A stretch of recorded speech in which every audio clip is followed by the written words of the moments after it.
glad you're on. Yep. Good evening. This evening, without a vice chair or chair, I'm going to call this meeting to order. We're going to do an election of an acting chairperson pro tem. In your bylaws, in the absence of a chairperson or vice chairperson, any other member shall call the commission to order, whereupon a chairman pro tem will be elected from the members present to preside until the chairman or vice chairman is present.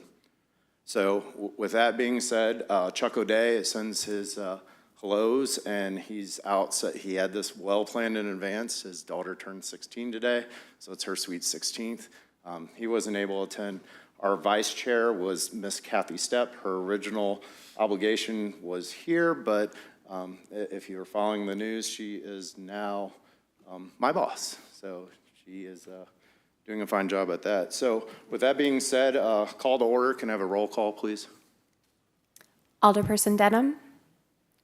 Vice Chairperson Stepp. Commissioner Romine. Here. Chairperson O'Day.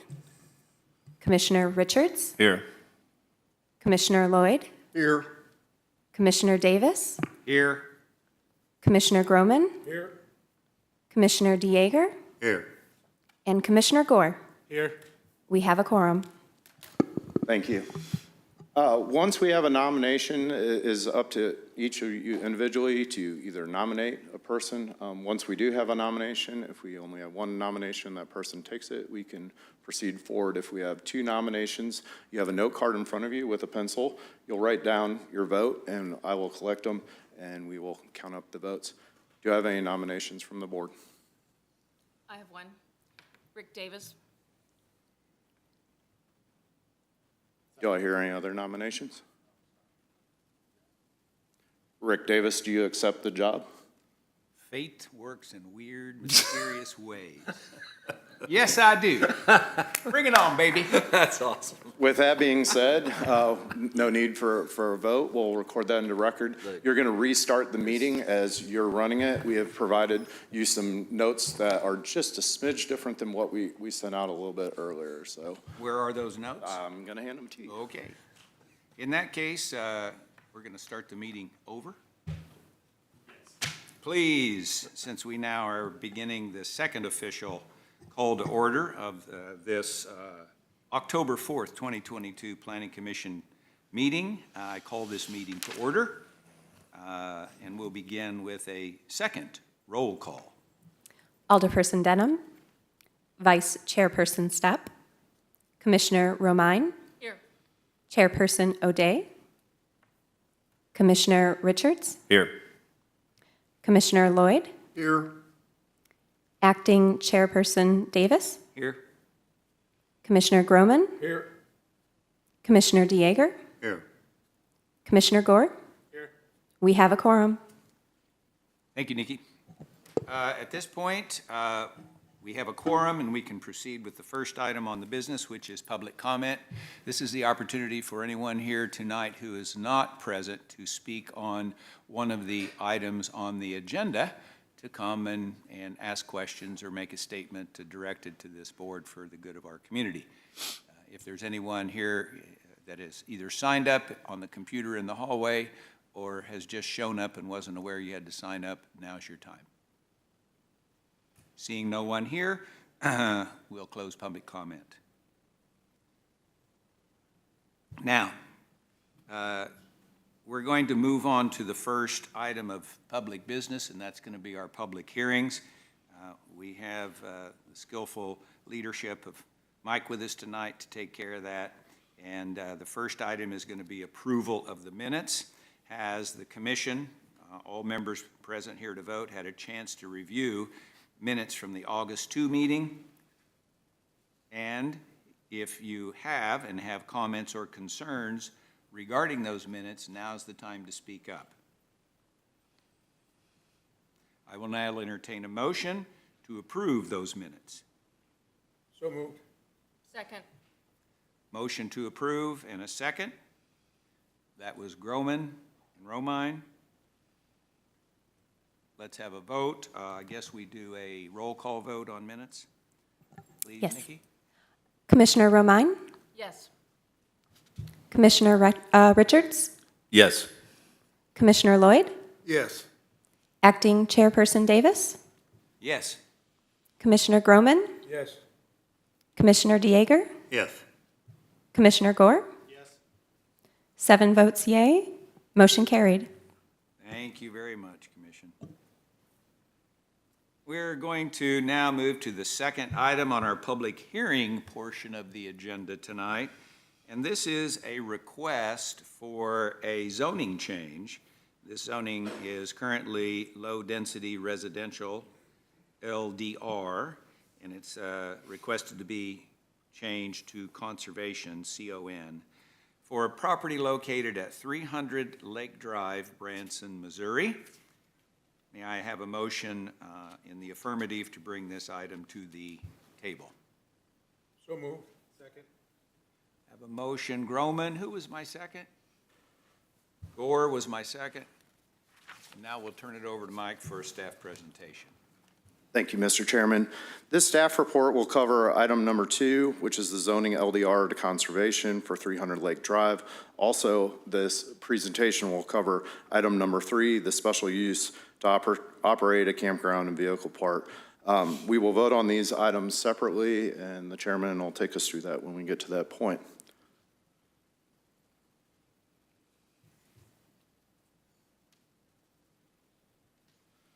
All right. A zoning application has been received from Cindy Shook on behalf of the City of Branson Parks and Recreation on August 18th to rezone properties listed. A 300 Lake Drive, Branson, Missouri, approximately 2.57 acres. 408 Shore Lane, Branson, Missouri, 0.82 acres. 412 Shore Lane, 0.4 acres. The purpose of this rezone is to allow for the expansion of the existing Branson Lake RV Park, which is located just east of the property and is operated by the City of Branson Parks and Recreation Department. The development proposes approximately 31 RV sites and 1 public restroom. Up on the screen, you see current day pictures that are there. The 2 items is the applicant request that we just went over. As always, this is kind of the new style. So Highway 65 is going up and down here. Downtown Branson is here, and this is your point of interest. Next picture in is just a closer view. As you see, it's on the other side of the railroad tracks that are going overhead, which is a trestle. Here's a closer image. There's a drone image or Google Earth image showing the lots that are there, and the outline here are the properties. This is the trestle bridge, and this is the proposed opening that would allow the RVs to go into their park. It is not the Boxcar Willie Way that is going through on this side. This is the proposed entrance for the park. Special use is 9416. We can refer back to this if we have any questions along the way. Kind of how did we fall to conservation? Why did we not choose something else? We could have chose as you can see, the special uses are on the very bottom. So conservation, agriculture, community commercial, downtown, and entertainment. Our wish and desire was to limit it as tight as we possibly could for any future development that's on there and try to mimic what we have going on down there. So with that being said, conservation was the one that was chosen. It was run by our attorney, and he agreed that that would be the most limiting part on the property. Some required levels of buffering that are there. Conservation backed into LDR by code technically does not call for any buffering that's there. But as we see as we go through, we put some provisions on them to align them to LDR with 10-foot setbacks on there. Here's a concept plan that, again, it's just a very rough concept plan of their idea of what they think they wanted to do. There's 31 sites in there. This last piece that's here is actually FEMA property, which can't be built or developed upon at this time. So with that being said, you can see some of the setbacks that they have in here with the 10-foot setbacks that they were proposing for some fencing. Public hearing notice, this is the card that goes out to 185 feet. We've been doing this since I've joined your group, is showing the card that went out. I also wanted to make note and call on the record that of the ones that we sent out, we did have 2 that came back with addresses that did not match the parcel data that was there. So the owners that live at those addresses need to update their address where they live. So just wanted to highlight that they were out and they came back. This is a picture aerial with utilities. The question always is, you know, do you have the utilities to service what you're developing there? They have water, as you can see, along the north side, and they also have sewer going across there. They'll have some public sewer improvements that they're going to do and some attachments they're going to make. I learned a lot about RVs. They're going to have attachments for each RV like they do currently in their park. So no plan of dump pits or anything like that. Current zoning right now is low-density residential for that whole entire area. You're going to notice off to this side that that's a PD. So that's the Branson Landing PD. It's leased land that the city doesn't own but has a long-term lease on. So this would allow them to expand their park. Proposed zoning on this is conservation. We show that in green. The next picture is going to show a little bit backed out picture of the current zoning that's there, and you're going to see that we have some conservation land that's running along there and also some parks. So it is in line with what there already has happened down on those properties down there. Existing land use here, you'll see it's vacant. I would like to call out that it was an asphalt quarry kind of type of plant. You used to run large trucks through there, which has ceased to exist. There's a sunken barge in there. They're working through all those items as they're trying to buy the property. There was a question earlier that there has been some surveying that has gone on down there because it's in part of they're getting ready to try to purchase that property or finish the purchasing on it. Here are your orthogonal views from the north. We split it up into the 3 different parcels that they're purchasing, so all 3 parcels together makes one big parcel is their dream in the end. From the south, from the east, from the west. We'd like to point out that the Parks Department hosted a neighborhood meeting on September 8th, 2022 at the Campground Pavilion. I normally don't get invited to those, so as I kid Cindy, I think she's online. She had to call in this evening because she had other obligations, but best contractor ever to invite me to come see what it's like to be on the other side. She fielded the conversations with everybody in the general area and took into consideration some of their hopes and aspirations, worries, and concerns for the property. She did a very nice job. Chris Parks, her assistant director, which is here with us this evening, was also there along with her campground staff. So it was a very interesting conversation in the evening.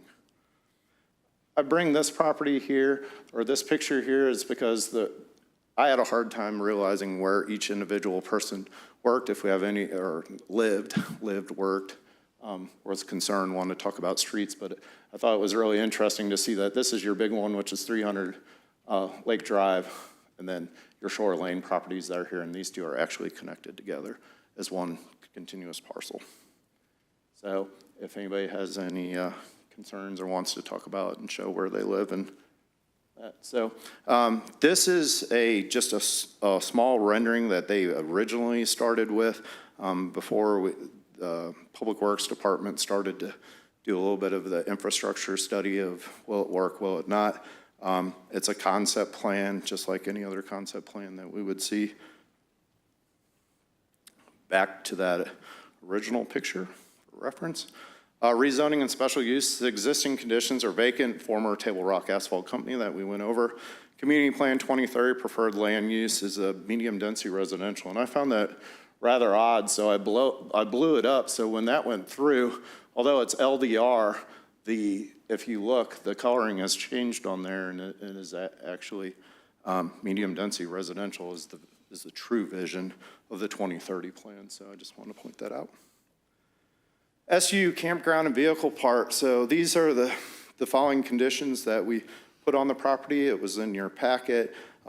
Some of the things to highlight would be number 3, at a minimum, a 10-foot landscape buffer shall be required between the subject property and the surrounding LDR. A fence shall be required around the perimeter of the subject property adjacent to the LDR and zone properties. Special use approval is contingent upon approval by the Board of Aldermen, and the rezoning of the subject property from LDR to residential to conservation. So that's something kind of interesting to note, that we're asking for both of them to be read, but one is contingent on the other. So your special use would not go into effect, and that's what we're asking for unless we pass this with the Board of Aldermen to go to conservation. So if all conditions of this resolution authorizing the issuance of special use are not acted upon or before October 4th, 2023, the special use shall become null and void, and that's a pretty standard language that we've been using on all special uses to make sure that they act on them. Staff recommends approval. We're happy to answer any questions. Rezoning from low-density residential to conservation would be your ZO as your first item, and your second item, what we're asking for is a permit to operate the campground and vehicle parts, special use contingent. So we need a motion to be contingent on Board of Aldermen approval of the rezone. With that being said, Cindy Shook is online, Chris Parks is here, and I'm, again, happy to answer any questions and staff supports. Okay, thank you, Mike. Do any of the commissioners want to ask some questions? Does the public get to speak regarding this? We'll have a chance. This is an item on the agenda. The applicant is the city, but it's going to follow the same protocol as any application Yes. for zoning. Yes, and at about, Okay, but typically the public, normal board meeting, the public speaks first and then the commissioners. I'd like to know what the public, you're going to get your chance. okay. You're going to get your Then in chance. that case, then I have a couple comments. Am I correct that the vehicular traffic will come from the existing campground into it? There'll be no entrance or egress out into the residential areas? That's correct. They will not go under the trestle. The RVs cannot go under that trestle. And what will the buffer be around that? 10 foot. And how many people attended that conference? Chris? Oh, Chris, you want to come up here? Yes, sir. We had around 12 to 15 of the neighborhood people that live there that attended the meeting. Was there any big objection? One thing they were particularly concerned about? I just want to make sure we don't. Yes, so the main items that were brought to our attention of the concerns were the buffering of, having a setback from the road onto what we were going to put in there. A couple other concerns that were brought up was traffic into the neighborhood, extra traffic that it would cause, and the safety of the entrance into and out of that park, which we've gone over with our planning and zoning and things like that. We've addressed those things and put together a plan that would, obviously it's conceptual, but we put together a plan that would help with those things. And obviously there was some concerns of people that, not necessarily didn't want the RV park there, they just didn't want anything in general to go on the property. Okay, but basically we've taken care of their concerns with the buffer zone and the way the traffic will go in and out of the campground. We believe that we have, yes. Thank you.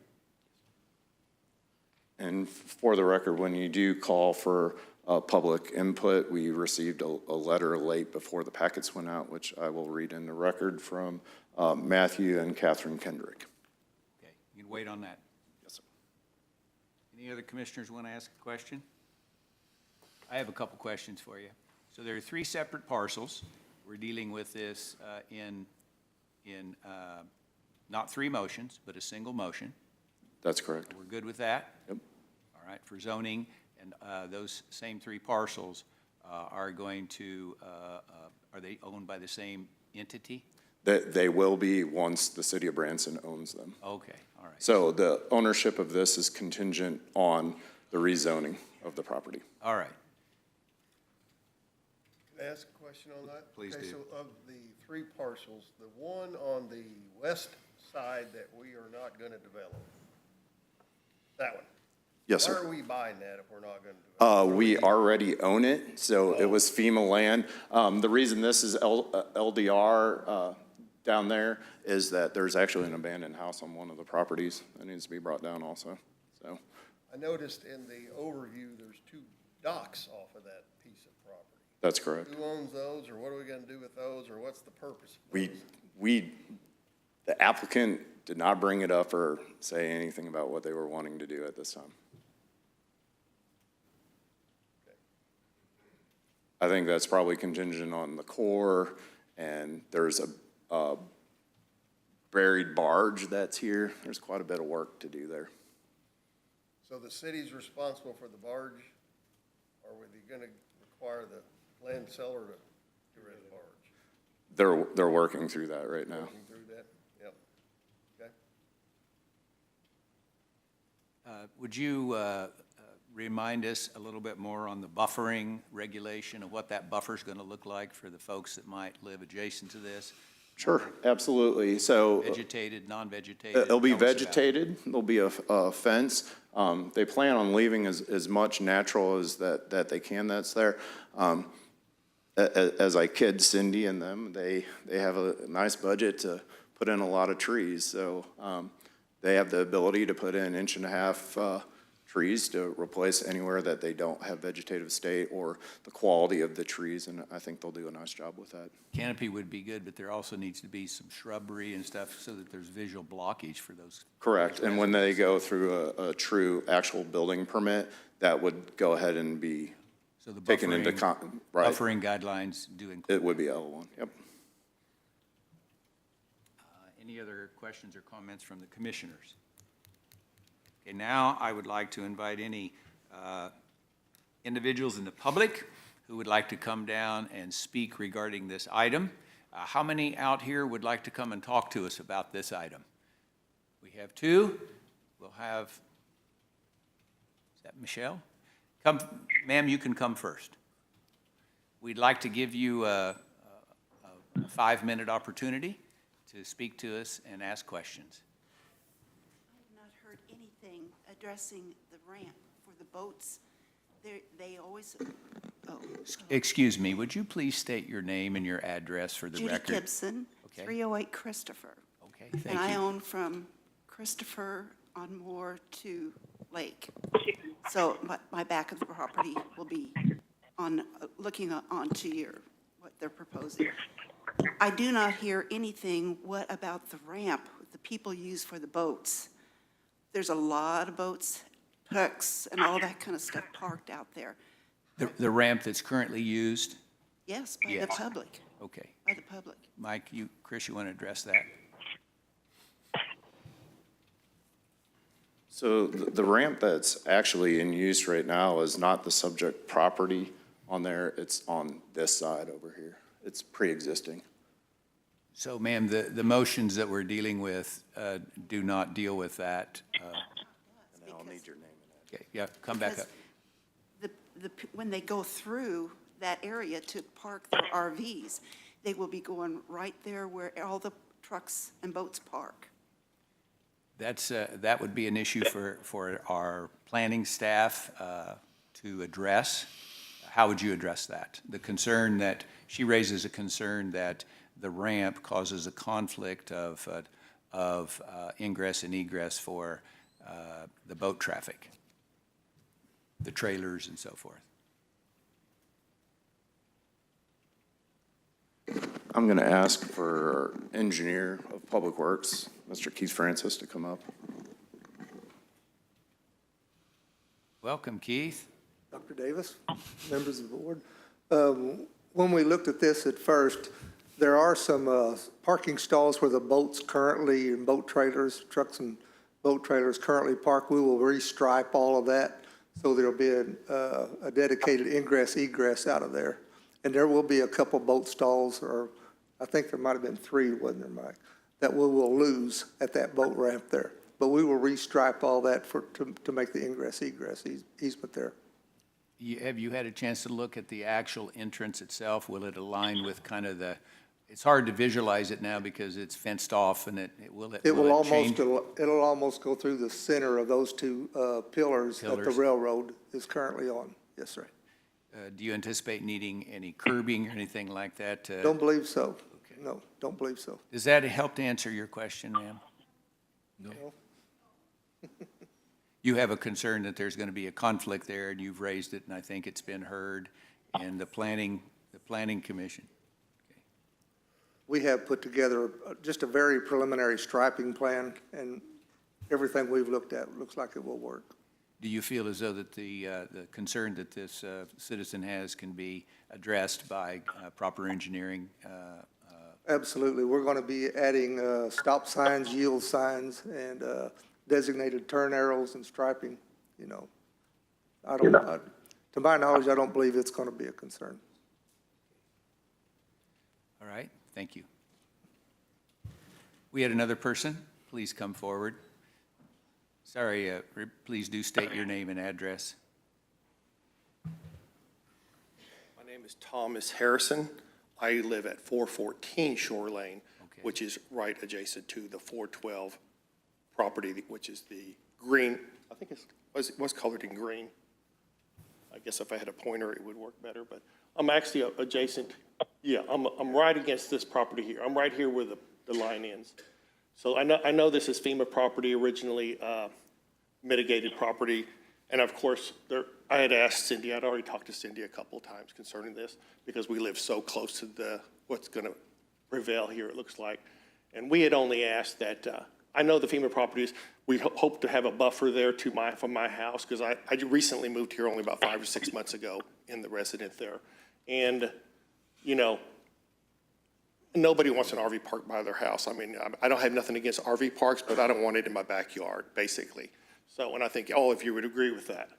But here, we had requested on the purple line that you see here, there's already a fence there at the purple line down to that corner where it says 15. That fence pretty much ends right there or back just a little bit, and then it jogs back in on this other property here that you guys, the city evidently purchased. We asked that the fence come straight to the water at this point and leave a larger buffer because to put the line here over to the property edge, it eliminates a lot of trees. There's a lot of foliage right here, and we'd like to keep as many trees as possible as more of a buffer to protect sound and whatnot and visibility somewhat from our direction over here. So, and to clarify, a couple things that were mentioned I think were incorrect, and that was the 2 barges I believe Mr. Lloyd mentioned. There's only one there now. One is the lady's property that you purchased here. The other one belonged to my uncle. I recently moved, so it's gone out of the Google search probably showed it up there, but it's not there anymore. That's sold and it's floated downstream. Another person downstream of Taneycomo purchased it, so it's gone. Also, someone mentioned that the RVs do not go underneath that railroad bridge. I'm here to tell you they come underneath that railroad bridge. Now, not the large RVs, of course, because that is real narrow under the railroad trestle. Excuse me. But a lot of RVs come in there just to turn around or just drive through the neighborhood or just trying to get back over there to the RV park, of course, because there's only one way in and one way out there. It's a one-way street. Excuse me. So my only concern is basically, if at all possible, is to bring the line straight to the water there. I know it would eliminate part of the parking, RV parking, only half of that little section. You'd be giving up just a small piece of property, but I think it would make a better buffer. It'd probably even look nicer in the long run to me to make the line straight instead of jogging it out closer to my resident. And I know the FEMA property is actually restricted under the, you know, I looked all this up, but it just says all acquired properties. I think the city purchased 8 properties that were FEMA allocated, and the acquired properties must be permanently returned to open space or other approved uses that support and enhance a naturally functioning floodplain, because it's on that 100-year floodplain restriction. Nothing can be built evidently there or anything that floodwaters would cause a problem to, not even being able to pave it is what I've read.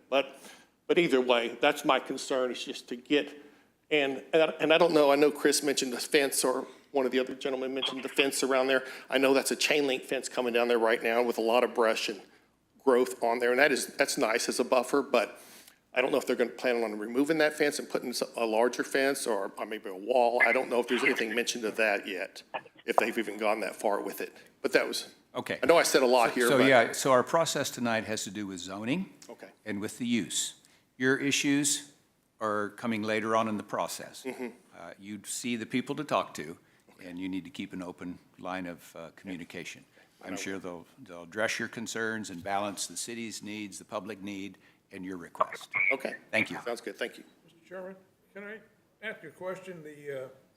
That piece of property to the south of that last purple line, is that between the campground and this gentleman's property, and how big is that?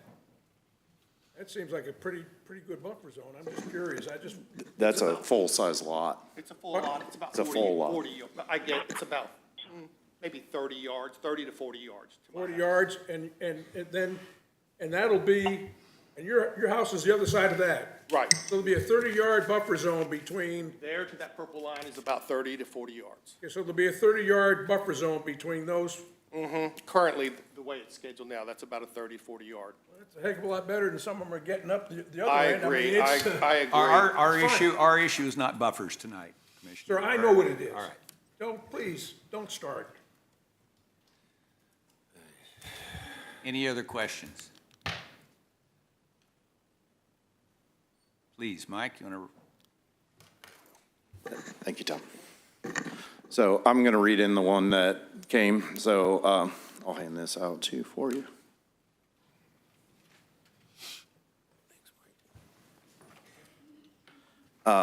This letter came from Matthew Kendrick, Monday, 10/3/115, came directly to me, and I'll just read it in. Good evening, my name is Matthew Kendrick. I live at 305 Lake Drive. Unfortunately, I am unable to attend tonight's meeting as I'm in Chicago dealing with medical issues. First and foremost, I would like to thank the commissioners for allowing this letter to be read in tonight. My wife and I strongly oppose the proposed plan to expand the Branson RV Park. Building an RV park across the street from our house will devalue our property considerably. In a similar situation around the country, home values decreased by at least 7%. I have personally spoken with several local realtors, and they all agree that the home values will be impacted in a negative way. The neighborhood is already at a disadvantage for potential buyers because it's in the floodplain. Adding an RV park will decrease buyers' interest even more. During the initial meeting, Parks and Rec mentioned that they would be leaving the existing chain link fence, which is 6 foot, and has barbed wire at top facing the neighborhood. RV heights vary from 10 to 14 foot. So I'm not sure how adequate of a buffer a 6-foot fence would be. Parks and Rec also mentioned that they would be leaving the existing tree line along the perimeter and also leaving as many trees as possible. Again, I do not see how that's possible, as there are many trees in the middle of the lot that would have to be taken down to build the RV park. It is my understanding that the property is zoned conservation to protect and preserve the land. Clearing and paving is not conserving anything. Parks and Rec did not show any drawing for the proposed RV park. There has not been an environmental impact study performed nor a traffic control plan. Parks and Rec is asking for a special use permit to operate the RV park, which nightly rentals would be permitted. By approving the expansion, a commercial business is introduced into a quiet, well-established residential neighborhood. The amount of additional traffic coming through the neighborhood will put a burden on the residents. Lake and Christopher Drives are well-known cut-throughs for locals to get to 76 to the landing. These streets already have a large volume of car, bike, and pedestrian traffic. By adding more traffic to these streets will be a safety issue. I'm certain that the vehicles' traffic will increase because the easiest way to get to Highway 76 and the RV park is through our neighborhood. We thank you for your time, Matthew and Catherine Kendrick.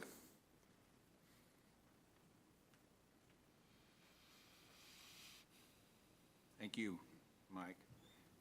Has the issues that they bring up in the letter, has the staff addressed or discussed the need for an environmental impact study and a traffic control plan? I did share this with Cindy. Part of purchasing the property has an environmental impact study 1 that's tied to the owner that's selling the property.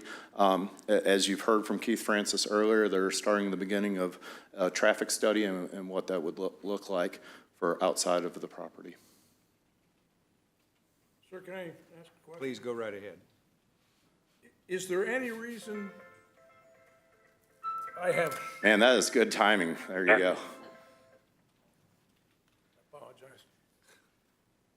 Is there any reason to believe that there'll be any more traffic going through that area because of this proposal than there would be now? I'm down there every single day, and I honestly can tell you, I have never seen a camper in that area. Why would do you believe that the entrance and egress that we have planned is going to mitigate or eliminate a lot of that traffic? I do for RVs, and the other thing that I looked at and considered when I was looking at this is only 31 spots. So, you know, if somebody brings a one-car vehicle there, you're only talking about 31, and is it half of them decide to do that, 10 of them, 2 of them? I don't know which way they would turn, but naturally, coming out of that park's gonna digest you to go to the landing. It's gonna push you in that direction versus making a left. It'd be no different than it is now with the campers we already have there. Correct. Okay, thank you. I just want to make sure. All right, anyone else in the audience, the public, would like to ask a question or talk on this issue?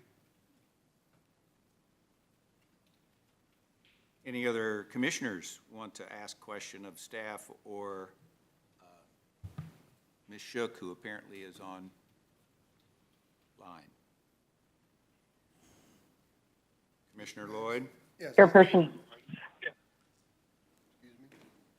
I think that in this Mr. Kendrick's letter, I think we've answered some of those with the fence and the trees, and that was maybe in a first-in comments or something. So I think we've decided a different fence, different buffer, different foliage.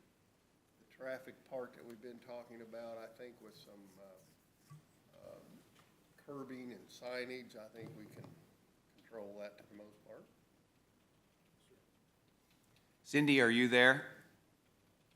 Yes, Chairperson Davis, I'm here. Let me apologize for not being there in person, but I've been hearing the discussion, and the buffering, what Commissioner Lloyd just said, the traffic, those are really important things to us. We want to be good neighbors, and I did meet with Mr. Harrison, and his wife had suggested we use the natural vegetation for screening of his property. So all of those things are being very seriously considered in our site plan. Traffic as well? Yes, traffic, that was a couple of things as Chris Parks brought up that we heard from the neighbors. I don't see a lot of added traffic with 30 RVs, and the entrance will definitely guide them through the park. We do send our emails out to all of our RV guests before they arrive with the rules, the site numbers, and the direction. So we're planning to direct people through the park as they stop at the office too and pick up their packets. And also what Engineer Keith mentioned, due to the concern of the safety concern of the entrance, we are looking at a striping and circulation plan for the traffic flow. So, we're really, again, drilling down into these concerns and giving them serious contemplation. One additional question, Cindy, is regarding the preservation of foliage and trees within your project area. How are you managing that? I'm not surprised you asked that question, Chairperson Davis. So I think the buffering is a big thing for sure.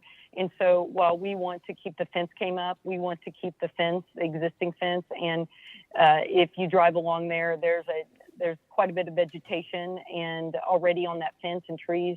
And we certainly want to keep as many of those as possible. The screening and buffering for the neighborhood is very important. Are there any large mature trees within the property, or is it mainly just mounds of dirt? It's mostly a lot of the mounds of the rock and things. There are some mature trees, and so when we dig into, if we get permission to move forward and we dig into the design, these are just site plans that you've seen. Boy, that's something we want to consider because shade is important. Indeed. Thank you. Commissioners have any question of Parks Director Shook? Thank you, Cindy. Okay, at this point, Thank you. Don't we have a motion and a second? Is that right? Yes. All right. Hearing no further questions from the commission, I would like to call for a roll call vote. Commissioner Romine? Yes. Commissioner Richards? Yes. Commissioner Lloyd? Yes. Acting Chairperson Davis? Yes. Commissioner Groman? Yes. Commissioner Dieger, Yes. Commissioner Gore, Yes. 7 votes yea, motion carried. Thank you. We're going to move right now into our next item, the third public hearing on the agenda, which is directly related to this last item, is a request for a special use permit to operate a campground and vehicle park within the property located at 300 Lake Drive. And I would like to request a motion in the affirmative to place this item on the table. I'll make that motion. Second. Motion, Commissioner Lloyd, second, Commissioner Groman.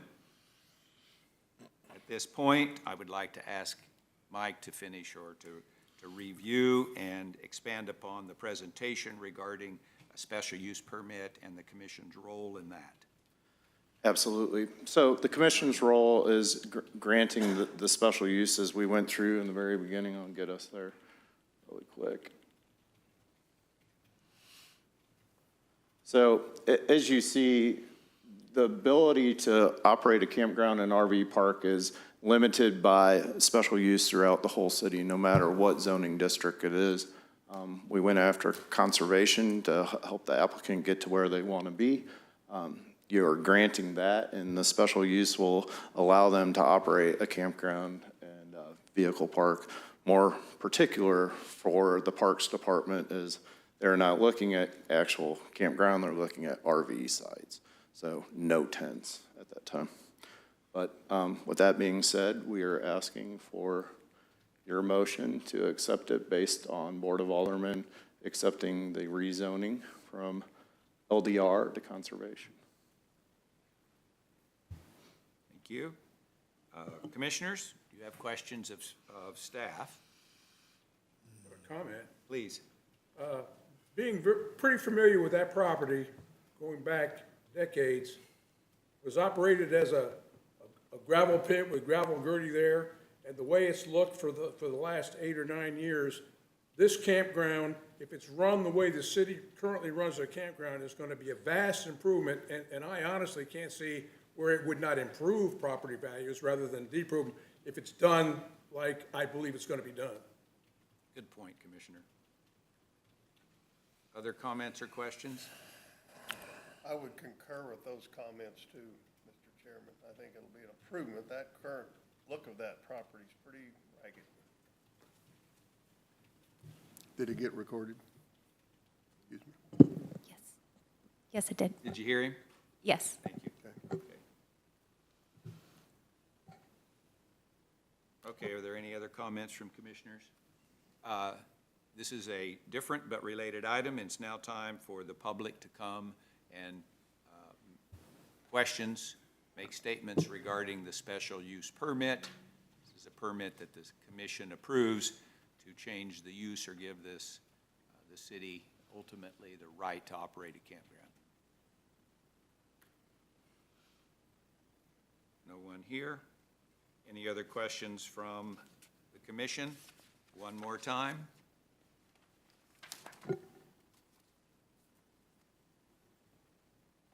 All right, so we have a motion and a second in the affirmative on this item, is that correct? Yes, that is correct. All right, so I would like a roll call vote, please. Commissioner Romine, Yes. Commissioner Richards, Yes. Commissioner Lloyd, Yes. Acting Chairperson Davis, Yes. Commissioner Groman, Yes. Commissioner Dieger, Yes. Commissioner Gore, Yes. 7 votes yea, motion carried. Thank you.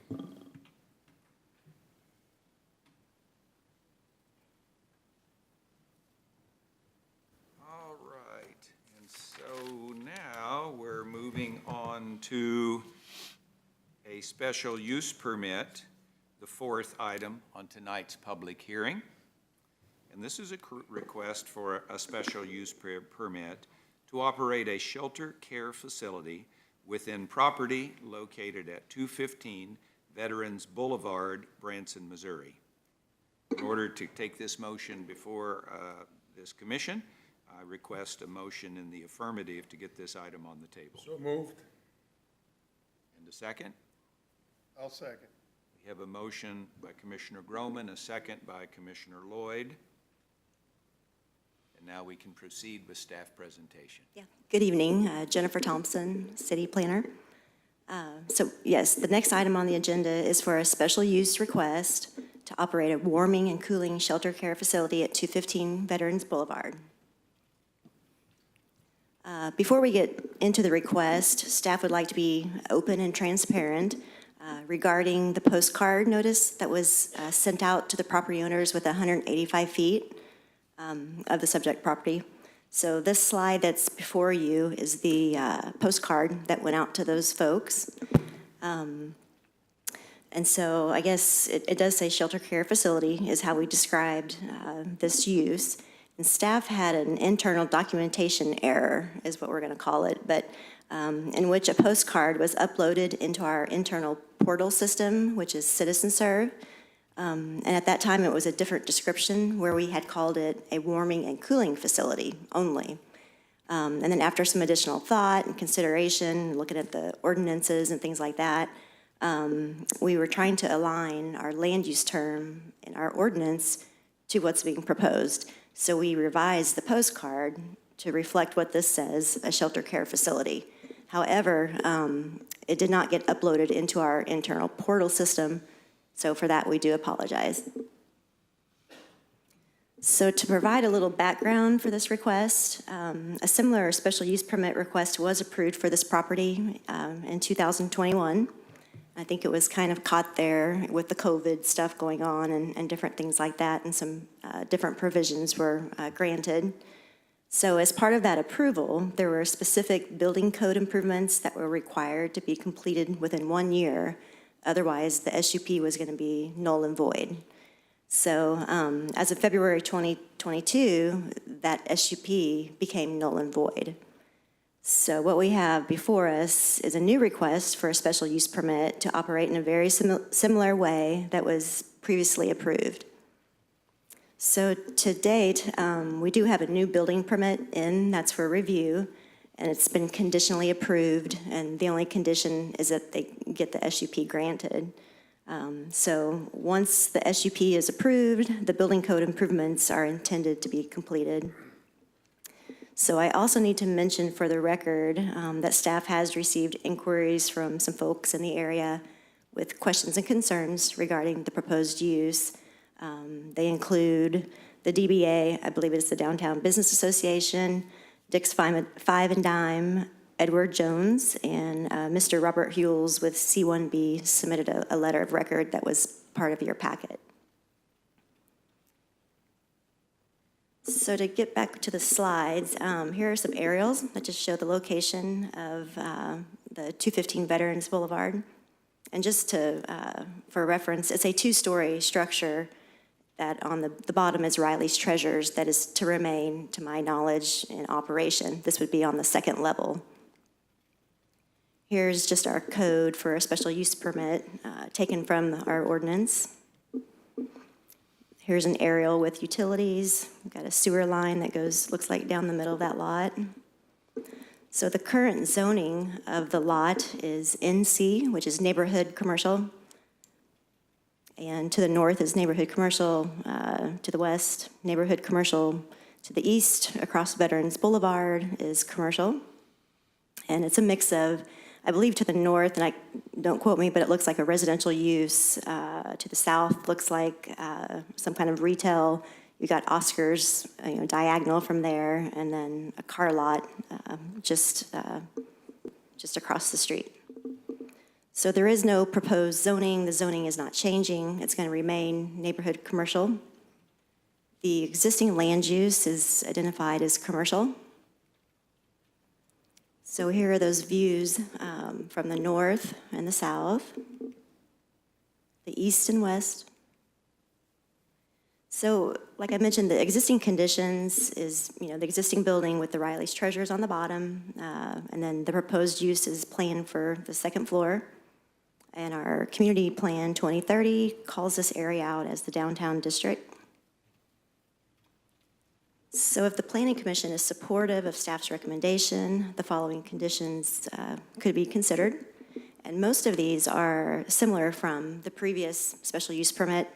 This first one, it ties it into, it shall conform to the building permit that's been in for review and conditionally approved. And then this number 2 is a little bit different from the previous one. It's a little bit new. So it says the warming cooling shelter care facility shall only operate within the upper floor of the existing structure with a maximum occupancy of 49, including 2 security personnel per every 25 guests at all time during operation. The previous SUP was a total occupancy of 25 with 1 security personnel. The rest of these, let's see, number 3, that was same from last time, keeping a distance of 6 feet from the beds.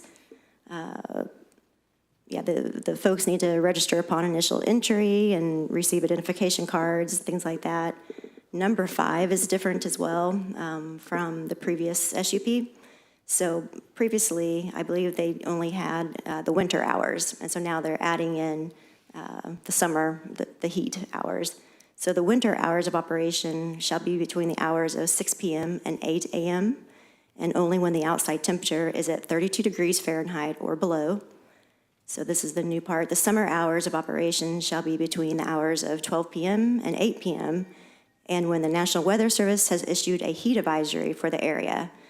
And so a heat advisory is issued when the max heat index is equal to or greater than 105 degrees Fahrenheit. And then the hours of operation shall be posted on the entrance door as well as identification of the shelter being open or closed. So staff did add that National Weather Service portion to it. And what we did, we called Salvation Army in Springfield and kind of talked to them, and that seemed to be a standard in other communities to determine when that, the threshold for the heat might be. So number 6, that's just a kind of a general comment that to be in conformance with the Branson Municipal Code. No animals, and then the shelter shall be in conformance with all the conditions of this resolution. And then number 9 is the standard one, that if all conditions of this resolution authorizing the issuance of this special use permit are not acted upon on or before a year from now, it will be null and void.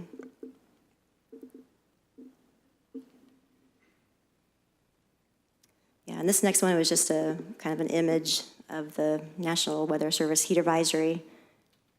It's just it's a ratio between the relative humidity and the actual temperature. So with that, staff recommends approval, and we're happy to answer any questions. Thank you, Ms. Thompson. You're welcome. Do any of the commissioners have questions of staff at this time? Commissioner Lloyd? Okay, question. We've changed the capacity from 25, I think you said, to 40. Is that correct? 49. 49, Yeah, and I so believe. the square footage allows for that capacity change? Yeah, we had a building permit application in where our fire department and our building department reviewed it, to make sure it meets the IBC, the building codes, and I believe that was the determination of the capacity of occupancy.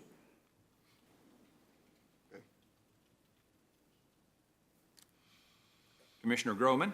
I had a chance to go look at that facility today, and the way it's divided up, they have one area for men, one area for women, and it looks perfectly adequate for 25 and in each of those areas. The question I have is, you say no animals. What if, example, you have a homeless veteran that has a service animal? Is there any exclusion for that, or how would that be handled? I'd hate to see somebody not be able to get the services because they have a service animal. Correct. Yeah, and that condition did not come from like the ordinance or anything like that. Our city ordinances, I would probably have the applicant speak to that. I believe Ms. Tracy's here. I don't know if she wants to speak to that. We would have to revise that condition tonight if we wanted to do something different, and then I guess. I'm just asking, Yeah, I mean, the way it's written is animals shall not be allowed inside the facility. That's pretty straightforward, so.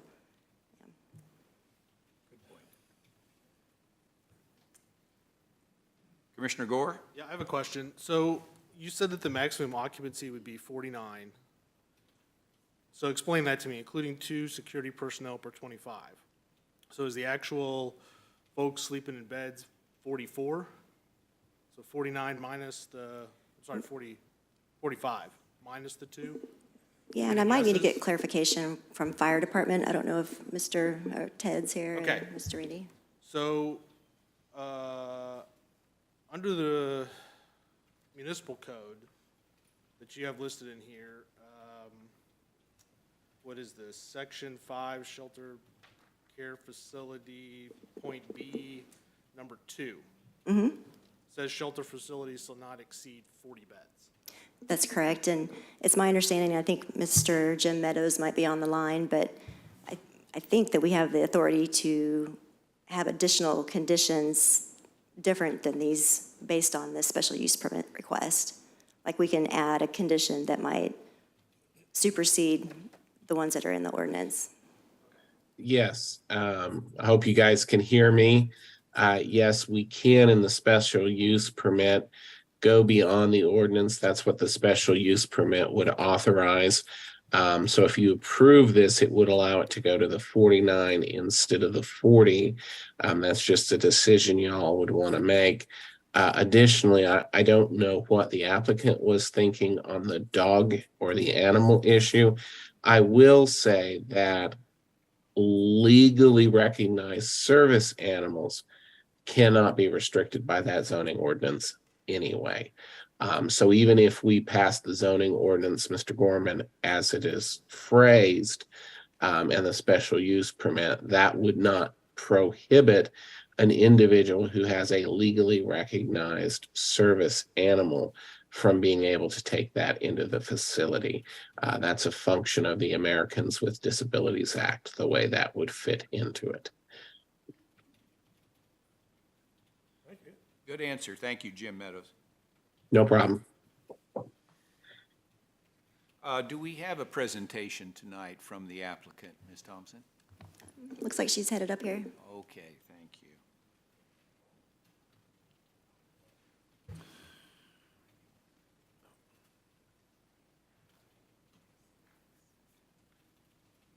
Welcome, Tracy. Would you name, Sure. address, you know the... Yep, Tracy Banks, and my address is 142 Branson, Rose O'Neill.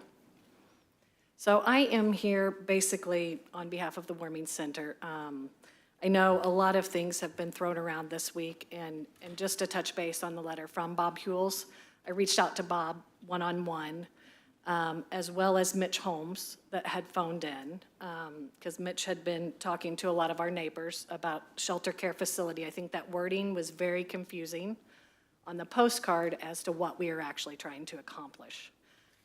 So when I reached out to Bob and both Mitch told me that he would not be here this evening and that he very much supported a warming center. He did not necessarily support a full-time shelter in that area, but that's not what we're trying to accomplish.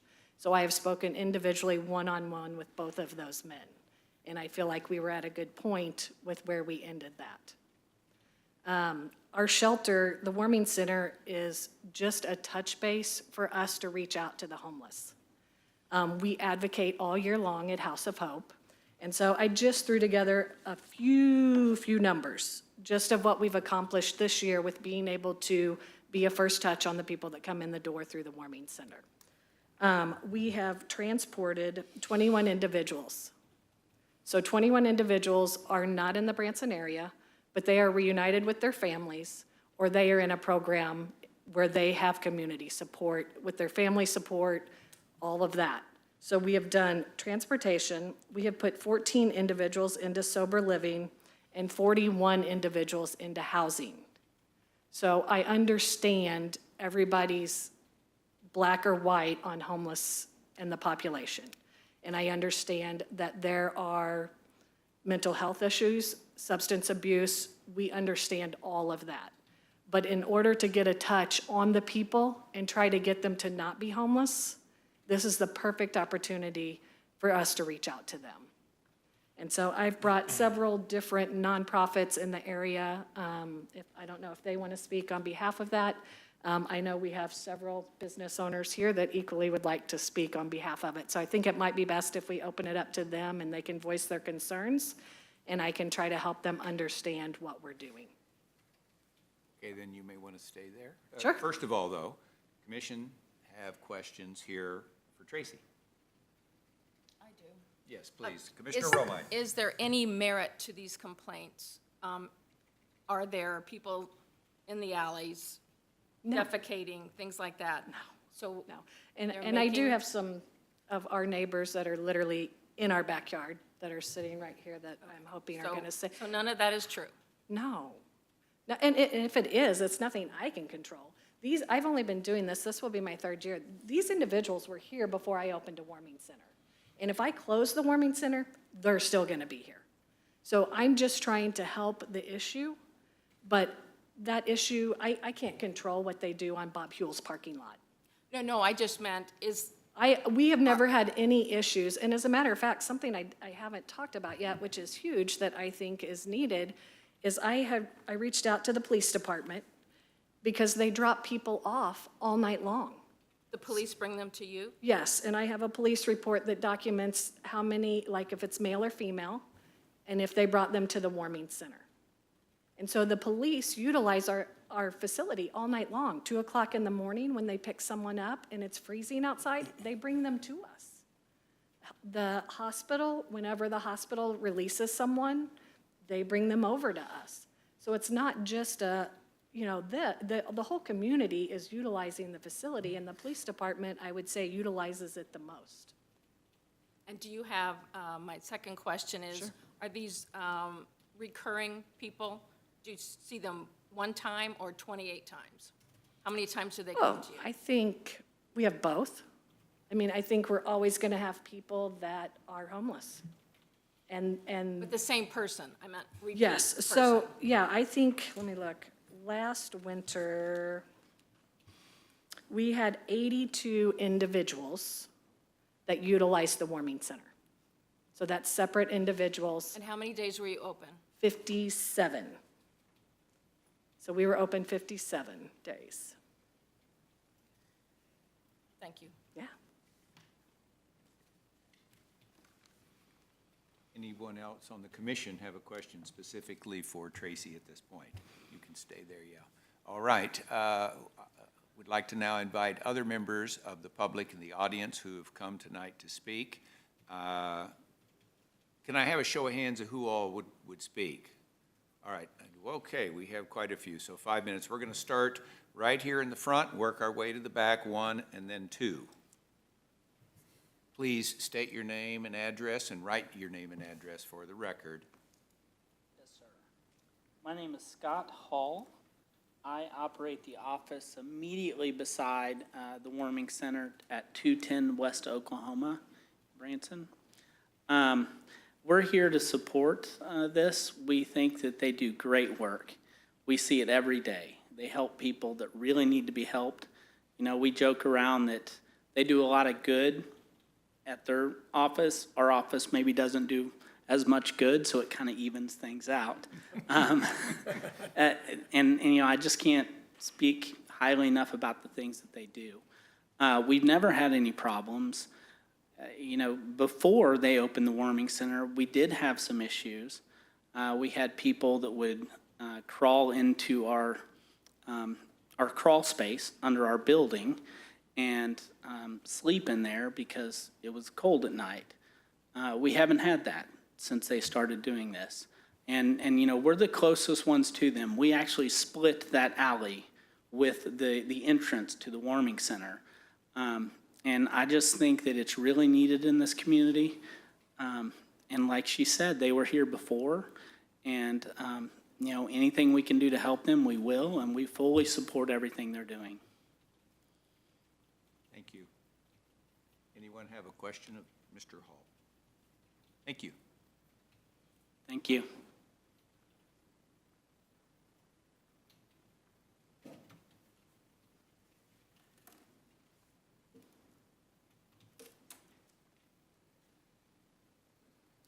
Hello, Alderman Marshall Howden, 111 Garden Circle.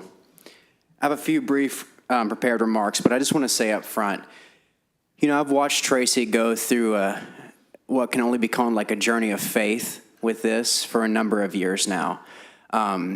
It's been difficult, to say the least, and she's been strong because she cares. And if anybody knows the Banks family, they know that they all care.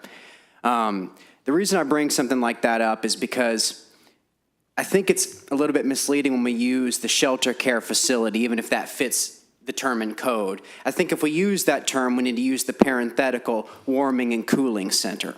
Because not only does this plan not call for a shelter care facility, but there are no plans going forward for a shelter care facility. If someone thinks it's a slow creep towards the ultimate development of that, I think what speaks to that is Mr. Groman's question about the dogs, you know. That is just an extra hurdle that would have been extremely difficult for them to partake upon. So what I've seen happen when I've volunteered there is essentially if a person has a dog, they get a meal, and then it's sort of their choice. They go on their way, but we still give them a meal and let them enjoy, you know, partake in what goes on there essentially. So, yeah, I'll just like to read my remarks as I close out here. And also on the warming center and the cooling center part of it, that was just an opportunity that came up in the dog days of summer when Ted Martin and I went to the facility and it was over 100 degrees, and we thought it was prudent to have that as well. So again, it's not Tracy trying to take more and more or trying to develop this into some grand facility, just the opportunity to help people essentially. So quickly, I stand tonight to speak on the House of Hope Warming Center project. I have taken a deep interest in this facility over the years as I have volunteered on some of their coldest nights. To see what they do, you have to get in on the ground level and be a part of it. It becomes evident as you run from your car to inside the facility that you wouldn't want to be outside for more than 1 second, let alone have to sleep out there. So a lot of us know the history on this, and I don't feel that needs to be reiterated in my remarks. However, I will say that at every level, Tracy has been willing to update the facility to the standard that we require for safety. I ask that you take that into consideration this evening. The final thing I would like to say is that there are a number of people in this community that are concerned by issues dealing with homelessness, and we all understand that. However, this is more of an intercept facility as opposed to an attractor. And in speaking with our public safety officers, they look at Tracy's team and the warming center as a resource for some of the most up-to-date information on this population. The warming center helps us deal with the issues of homelessness as a community, and that is incontrovertible. Thank you for your time. Thank you. Question? Mr. Groman has a question for you. Marshall mentioned that although they let people with animals come in, they feed them, and they send them on their way. Again, I wish they could do something about that. I think animals ought to be permitted. I don't understand. I don't want to see them be in a position where they could have a problem with a special permit because they let somebody with an animal in. Sure. So the whole animal thing came about because the research that we did, you know, some people have PTSD with animals. Right. They bark all the time, you know, and so we have thought about ways to put crates in our warehouse, crates outside. We've tried to come up with a foster system, so if it's cold, those people can let their dogs go home with someone else for the evening. So we are working on that. We haven't came up with a clear path. I mean, we can't, as you know, most of the homeless population have pets. Okay, right now, when you bring somebody in and give them a meal and they got a dog, does the dog stay outside? Yes, sir. Okay, Yes, sir. that's all right. Yeah, they come in and have a warm meal. But that's the way it is, that's fine. Yes. See, who was next? Brian, would you? Yeah, can I defer to later? You can? Raise of hands, who would like to speak again so I can see where we are? Okay.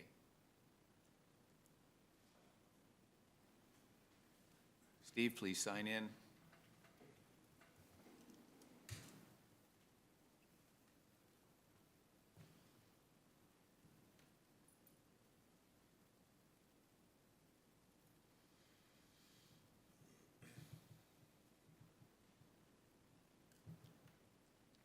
Steve Hartley, 7825 Cozy Cove. Chairperson Davis, members of the board. First, we support, at Dix 5 and 10, we support all we can do to help the homeless, for sure. Just had a couple of questions for Tracy tonight. Staff report states there's a plan to have volunteer social worker on site. Is that a good percentage actuality? I think that we have, they have them here. And I would-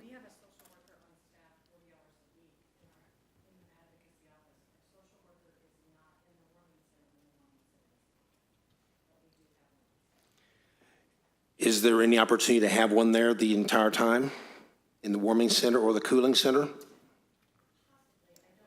Tracy, you need to go to, they're recording, so they need to go to the microphone. Okay, thank you. We do have a social worker on staff, but we do not have one that spends the whole night in the warming center. By the time they come in at 6, we have dinner, we have a shower if they would like to shower, and lights out at 11. So we would have the period from 6 to 11 available, but then after that, it's lights out and we don't see them until 6 o'clock in the morning when we wake them up to have breakfast and leave. So it's only a very small window that they're actually awake, if that makes sense.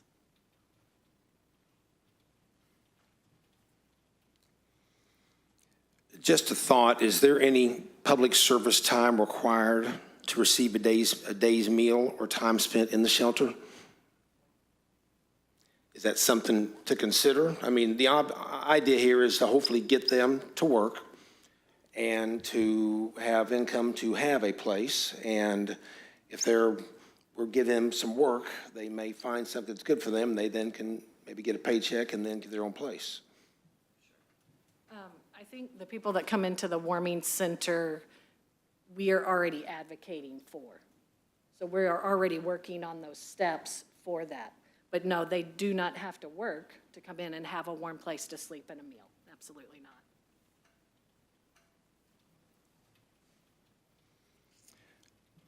Staff report states that there will be 2 security personnel for every 25 guests. Has history shown there is a need for that kind of security? So in the 2 years that we have had people in the warming center, as far as guests staying, we have had 2 instances where we have called the police, where we have needed help there. And let me rephrase that. We have called the police, sometimes it's a medical issue, but where we felt like we needed to contact the police, we have only had 2 issues in 2 years. And one of those issues, we have a camera in every room, and so I was watching the cameras from my house. I can pop in on any time and just kind of see what was going on, and I felt like something was happening. And so I contacted the police and they came through. But the police are also very good about just showing up and doing walkthroughs without us calling. So the door is open to them, they ring the doorbell, they come through and they do a walkthrough. And most people that are there, they know, that the police will come through and do that. So 2 instances is the only amount of times that we've needed help.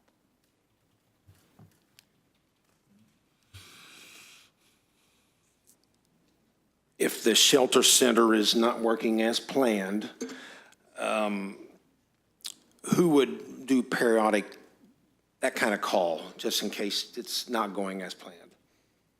I'm sorry. If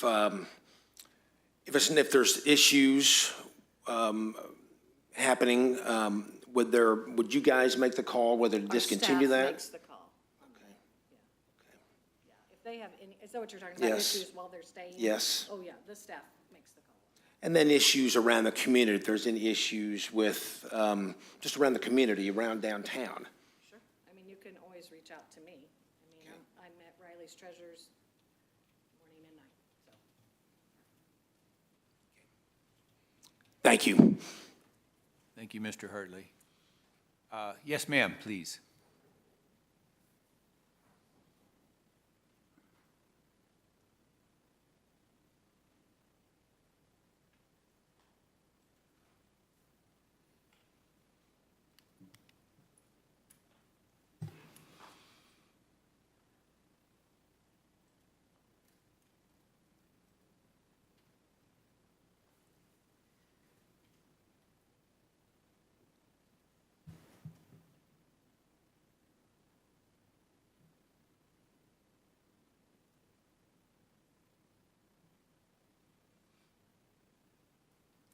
Commission.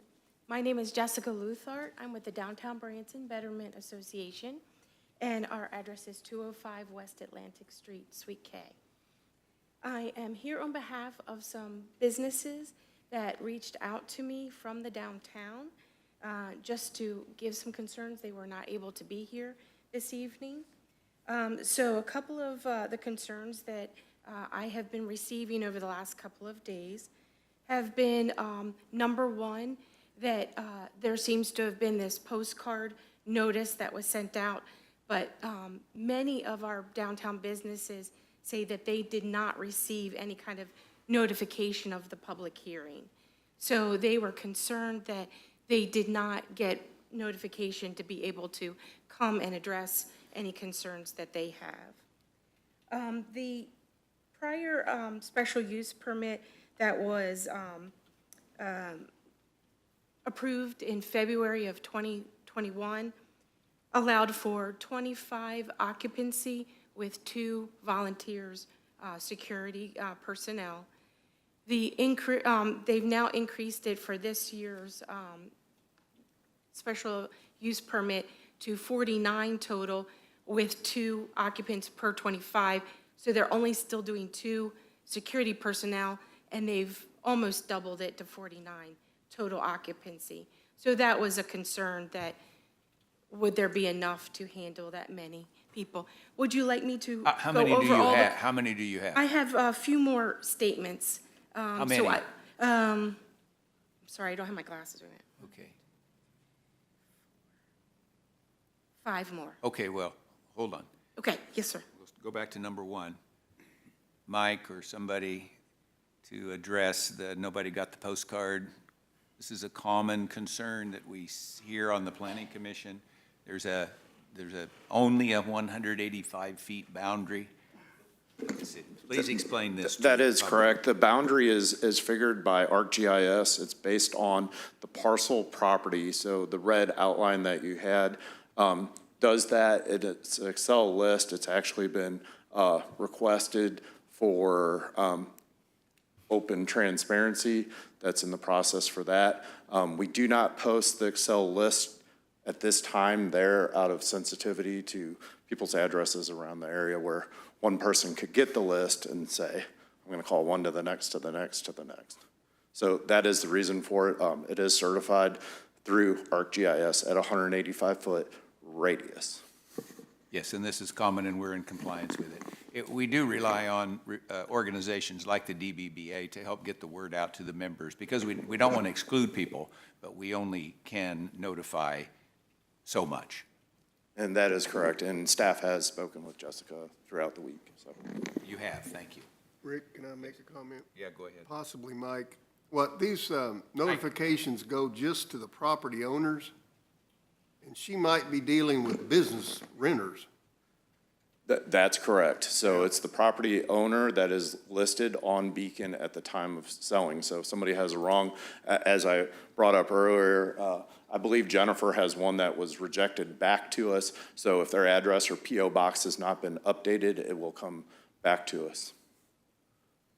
But that is correct. As a business owner, you wouldn't personally get a hand-delivered piece. It is to the property owner. Thank you. Jessica brought up item number 2, and that's regarding the, I think, this number increasing. If you would like to address that, please, Tracy. Yeah, so we have 2 security guards if it's up to 25, and if we go above that, we will have 4. So if the capacity goes above 25, then we have more security that will be on during that evening.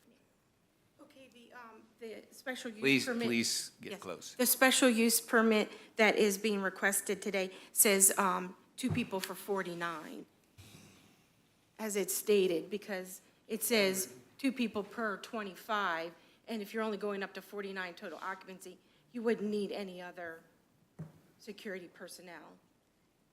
That certainly could be interpreted that way. I do agree with your interpretation of that. So you might want to allow us to And that's modify fine. that. I think when we had our open for business meetings, I think we decided when we went above 25 that we would have more security, but maybe it's not clear. Item 3, please. Yes. The other concern that the businesses had was that also additional change from last year's 2021 permit to this year's permit is that they originally asked for a warming center from 6 p.m. to 8 a.m., and now we're adding a cooling center during the day. I understand with the heat advisory, but that would that would have a cooling center in the summertime from 12 noon to 8 p.m. With the cooling center, these are peak downtown business operating hours, and they were concerned that that might draw more people to the center during hours when they are operating businesses. And the summer is especially very busy with our families and children. And unfortunately, they've seen a lot of the population of our homeless grow. We all are under the same understanding of the population and would love to have solutions to take care of it and take care of them. But they are concerned about the fact that this would be an added feature of the facility to have the cooling center during the day hours when they are operating their businesses and bringing more of our homeless, which do tend to have the substance abuse and the mental health issues. The other part to that, maybe part two, would be that the municipal code that was noted in the special use permit, section 94-5, defines a shelter care facility as one that is a facility that provides temporary overnight shelter and accommodations. So under this particular special use, that code already doesn't seem to apply to the cooling center part of that under Branson Municipal Code. So I don't know if you want to. Mr. Meadows, are you still listening? Hello? I'm here. I was having a fight getting my mute to turn off. Yes. So that language that defines a shelter care facility by providing overnight shelter is accurate, but I think you're looking at it the wrong direction. By that being the overnight care is what triggers the need for the special use permit.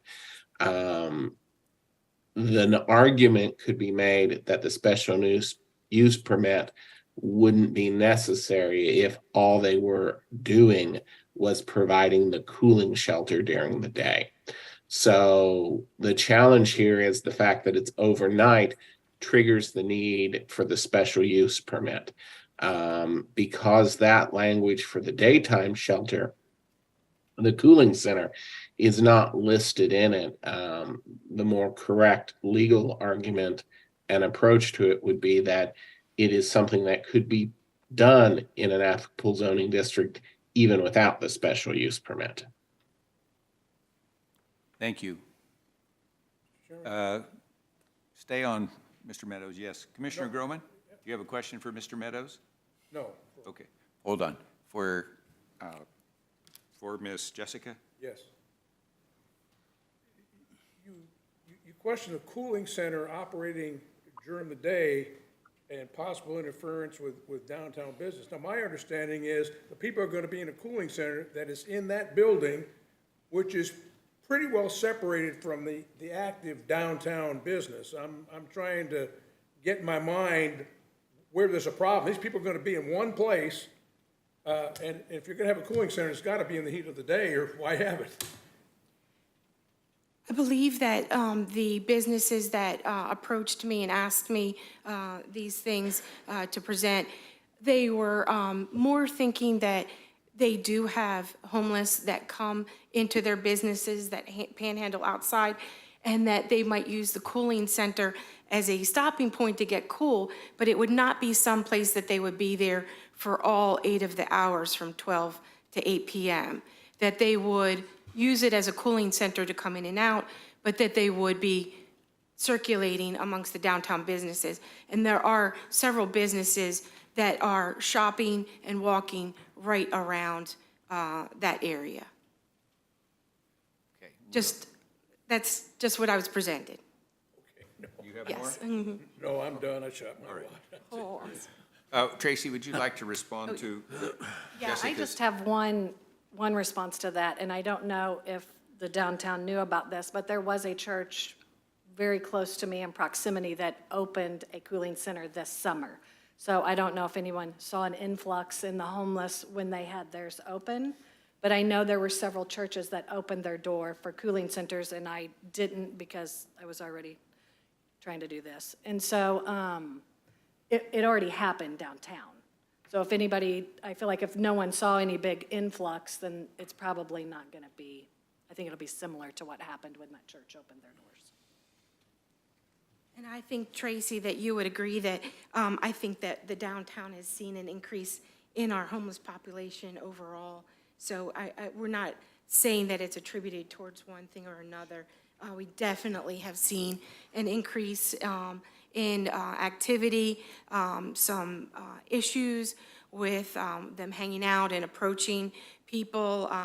I've been with the organization for 9.5 years, and I've been frightened several times in our downtown, and I've never had that happen with them approaching on drugs or having mental health issues and approaching you for physical harm or yelling at you and things like that. So it's just a fact. So I'm just presenting some of the thoughts, and perhaps they didn't know that the church was doing that as well, because there wasn't a special use permit requested that included that. So the other part to that is the question of how long would this permit be?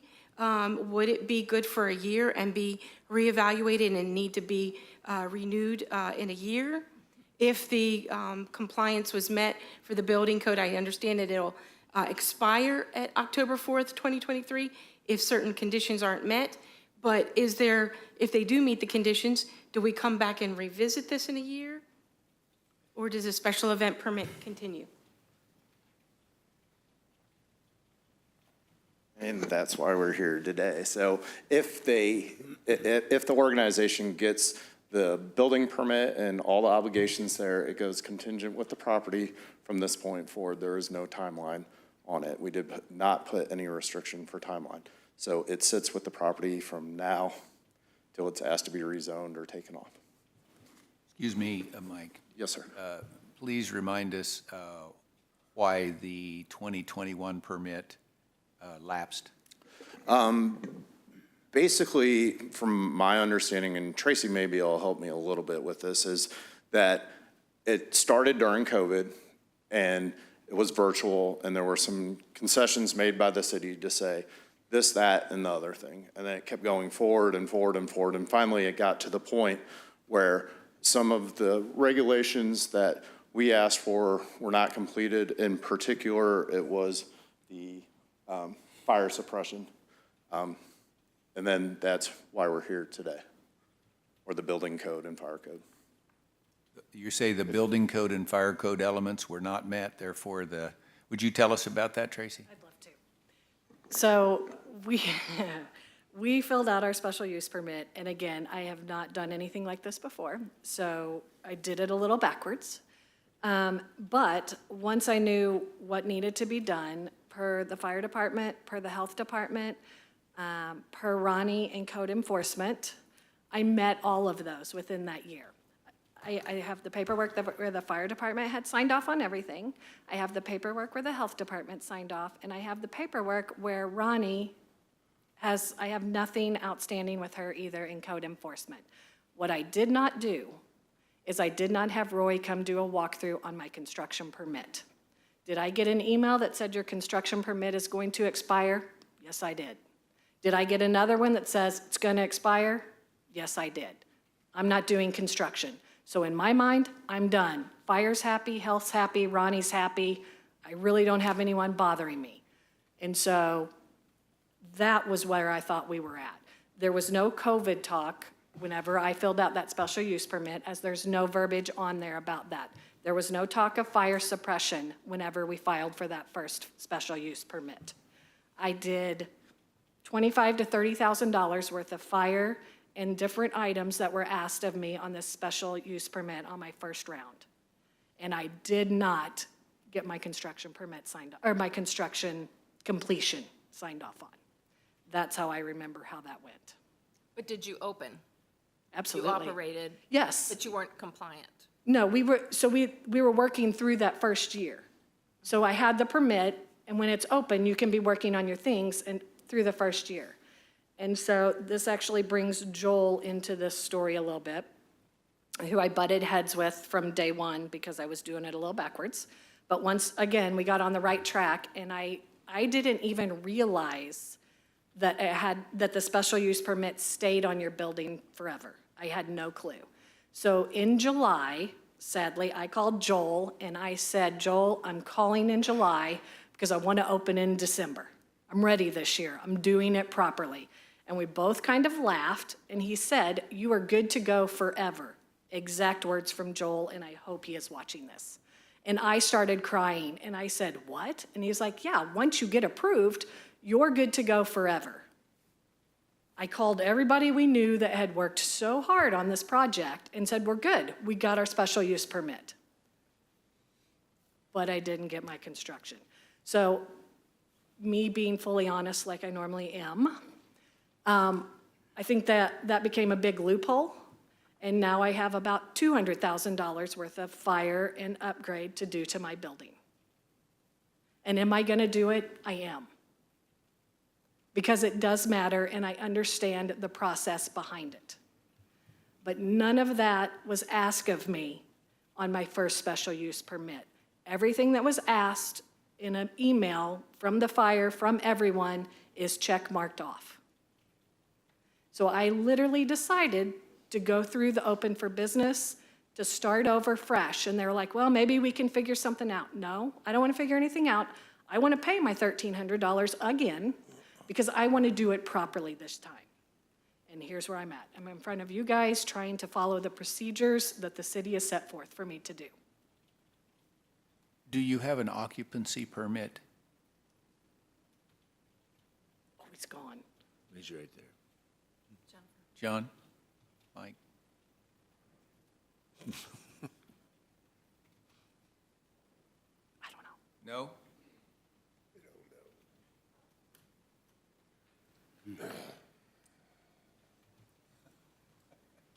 Hi, Randy Fogel, Division Chief, Technical Services. Since the building permit was not closed out properly, a certificate of occupancy could not be issued.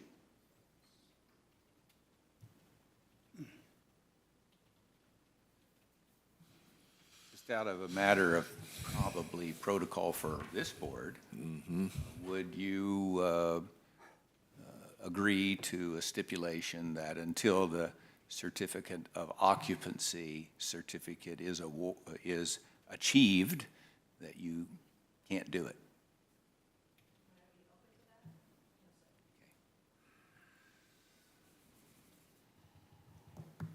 Commissioner Lloyd? No, I have no questions on this. Her turn. Ready to go? Her turn again. And that just is exactly my last statement, sir, is that the businesses were asking if there was any chance that it could be, the special use permit would be postponed just briefly so that more information could be gathered and that more voices could issue any concerns that they had. Thank you. I have a question of Tracy. Are you still in the, what's the name of the process that you're going through? Open for business. Are you still in that? No, I think from what I understand from Tom Treat, our construction permit is ready to go, that everything that he's put through on our plans has been approved.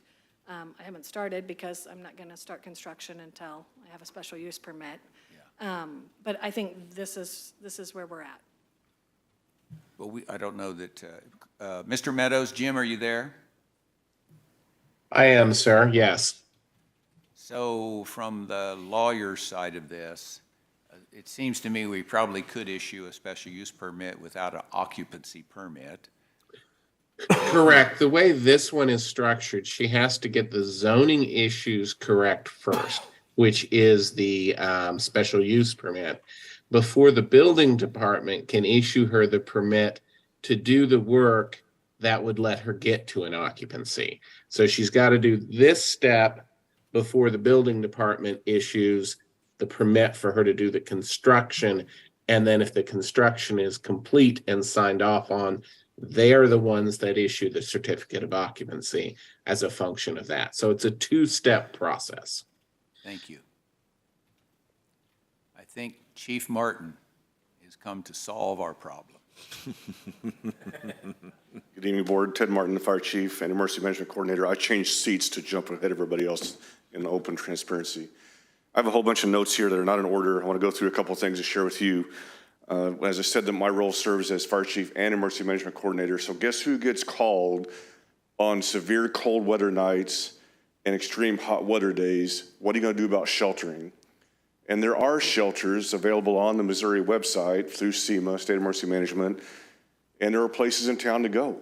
You can go to Walmart, you can go to Home Depot, you can go to the community center, you can go to the pool, you can go to a lot of places in town that are open for business and cool off.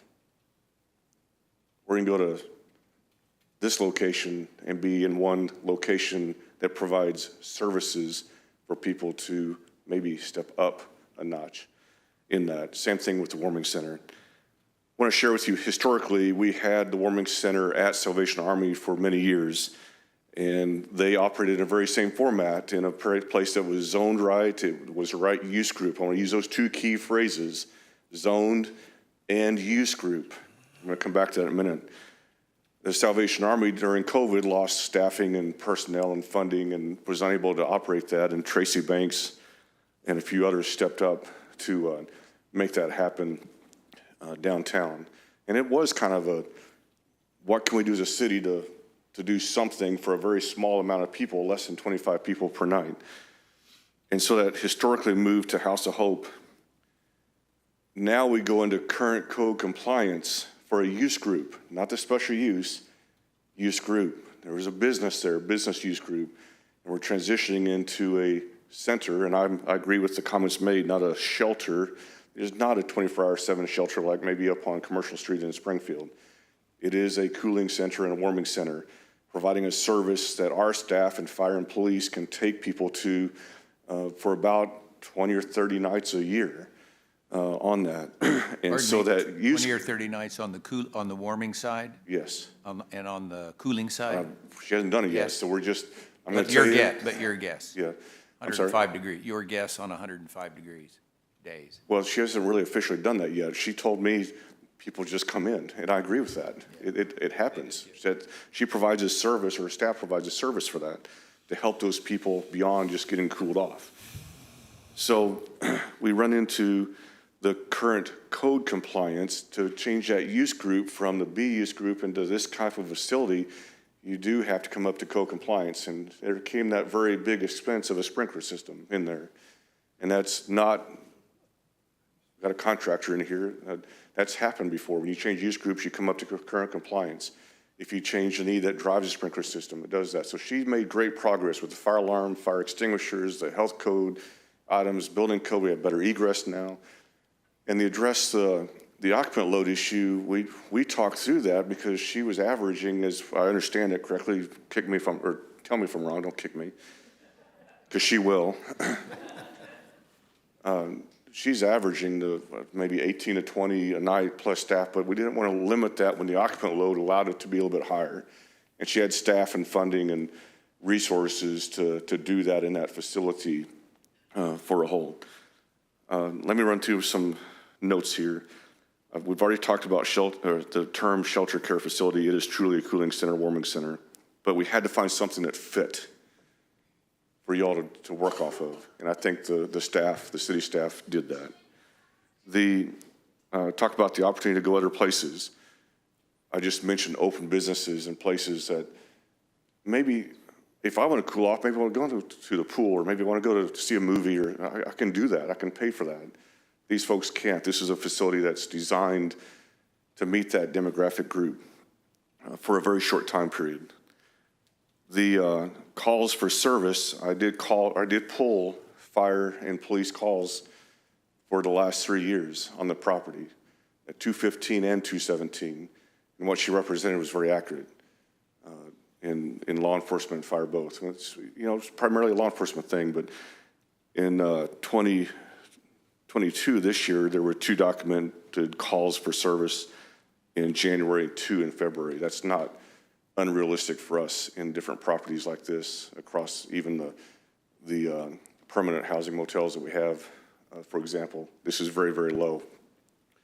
There's a reason for that. It's how she operates and her staff. So I know it's a hot topic. I know it's a number of 25 to 49, and it's not a full-time shelter like what we'd see on Commercial Street or another community in town. And it's also providing essential help to move upwards, very similar to other not-for-profits in this room tonight, to help people take that next step to success.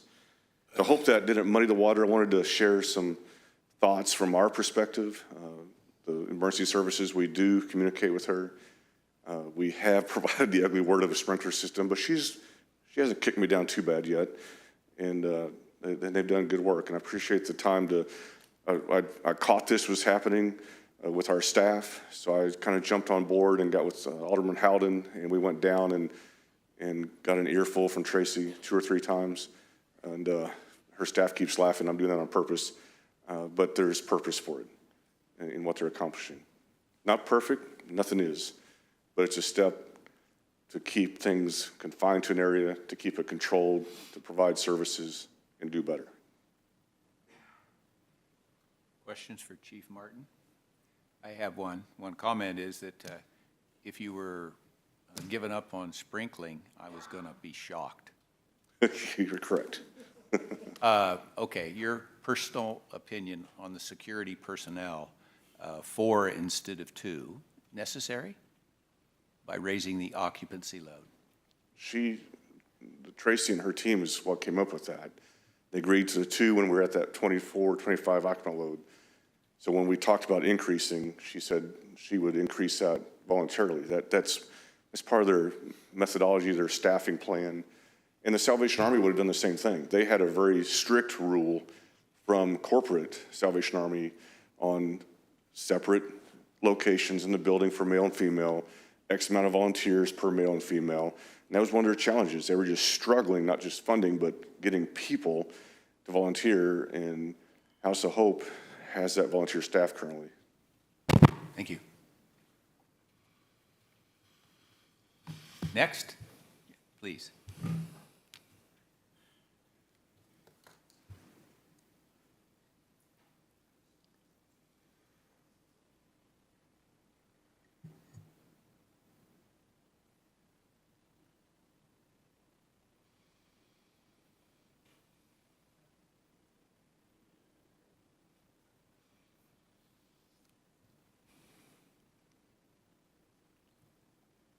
Good evening. My name is Catherine Metzger. Tracy contacted me to come out and speak on behalf of Taney County Health Department as a representative.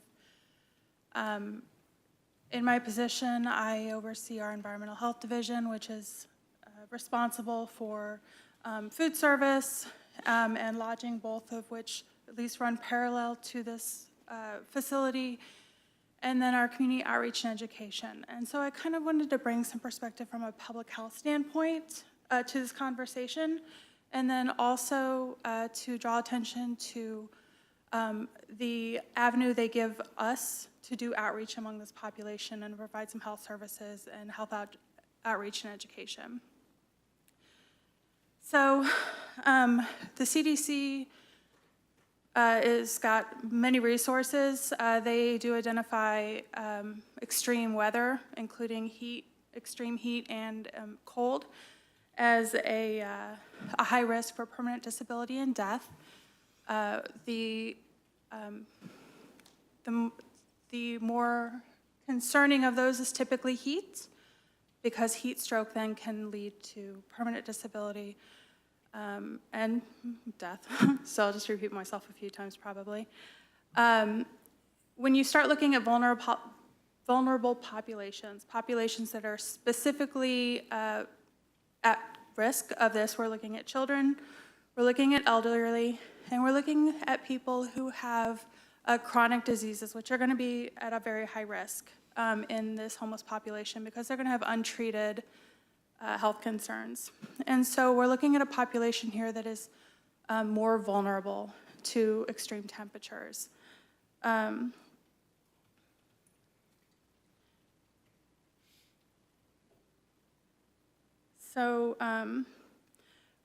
Some opportunities that they've given us for outreach to this population, we've been able to go and do some classes on hygiene in order to help people to identify ways that they can take steps to keep themselves healthy and safe, especially when they have limited access to clean water and toilet facilities and the ability to bathe, wound care and things like that, in order to prevent these people from then ending up in our emergency rooms and taxing our medical systems. They've given us an opportunity to provide suicide prevention training. We've provided that to all of the staff, and it is an opportunity that they have been able to use in order to prevent suicide already. And so, you know, suicide is something that touches us all, and not just the individual that then commits suicide, but pretty much everyone that touches their lives. The systematic fallout of something like that. And so they've given us that opportunity to educate on that. And as I said, they've already prevented suicides by giving us that opportunity to do that outreach in the community. We've been able to provide some tick education to the population, which, you know, if you'll let me stand here for an hour and a half, I will talk about ticks and tick-borne diseases the whole time. But again, you know, tick-borne diseases causes some severe disability, chronic diseases, and again, taxes our medical system. And so opportunity to keep these individuals then from using the ER and utilizing our medical services. They've given us opportunity to provide information and resources for substance misuse, education and resources in order to help people to find their way into recovery and find the support that they need in order to make those changes in their lives. And they've also given us an opportunity for some clinical outreach services. So, you know, we do provide a lot of services that touch disproportionately the population that is served by House of Hope. And so by giving us the avenue in order to communicate these abilities, we're able to identify more people, diagnose disease, create prevention programs, and help it from spreading. And we're talking about communicable diseases here. And so it overall can stop the spread and protect our entire population. So you asked about how many hot days there were last year, I believe. The last summer when the heat wave came, we were very concerned. Heat is a major killer. I believe here in Branson we've been extremely fortunate in the past, but I think our days may be ticking. And we have, as you guys know, some older housing, some housing that's not well insulated, poor air conditioning. And so that's our housed population, and thinking of our unhoused population. And so the health department called and asked for some facilities to open as cooling centers, asked in places to open their doors. And the place that was open the longest was open for 9 days. So that's only a hindsight number.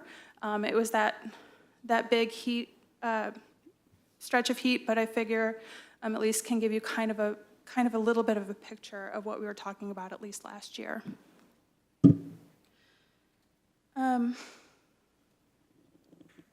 Catherine, can you wind it up, please? I'm happy to, yes.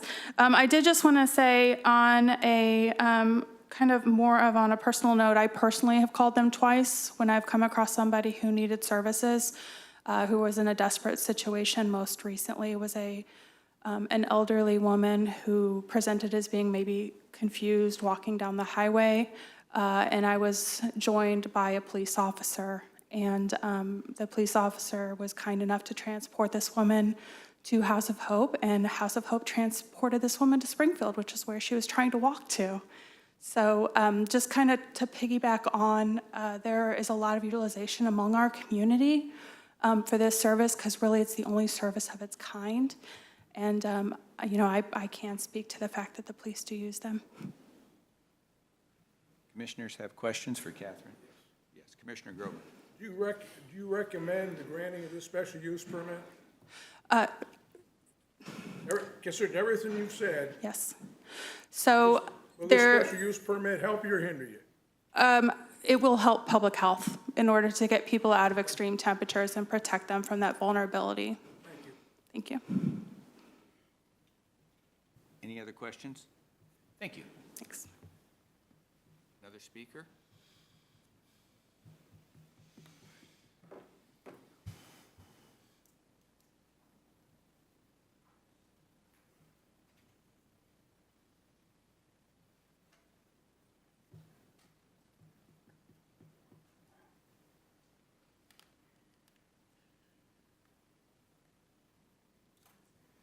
Good evening. Michelle Dean, reside at 702 Wallen Bluff here in Branson, but I also have the privilege of serving as the Executive Director at Christian Action Ministries, which is the food pantries of Taney County. I'm here today with a couple of questions for Tracy and a few comments. Tracy, one of the things that I'm most curious about with the warming center coming up again this season is, do you expect to see the same individuals, or have you moved some of those out through your program? We definitely have moved some out. I don't think we expect to see the same individuals. There may be 2 or 3 that will be the same, but I think other than that, they will be all new people. Excellent. That was kind of what I thought would be the case. The other thing that I've also known is that not all homelessness are unemployed. There's a lot of individuals that can't make ends meet and afford a house or within a transportation issue of where they could afford to where they work. So I am aware that there are many homelessness that actually are employed, and having access to shelter at night is crucial. That health benefit that you spoke on with the Taney County Health Department, one of the things in the nonprofit world that we see a lot is that this demographic is at risk for major health issues when these individuals that are of this population of homelessness, they also don't have health insurance. When they go to seek those services that become extremely expensive, that's what's going to rise all of our costs as well.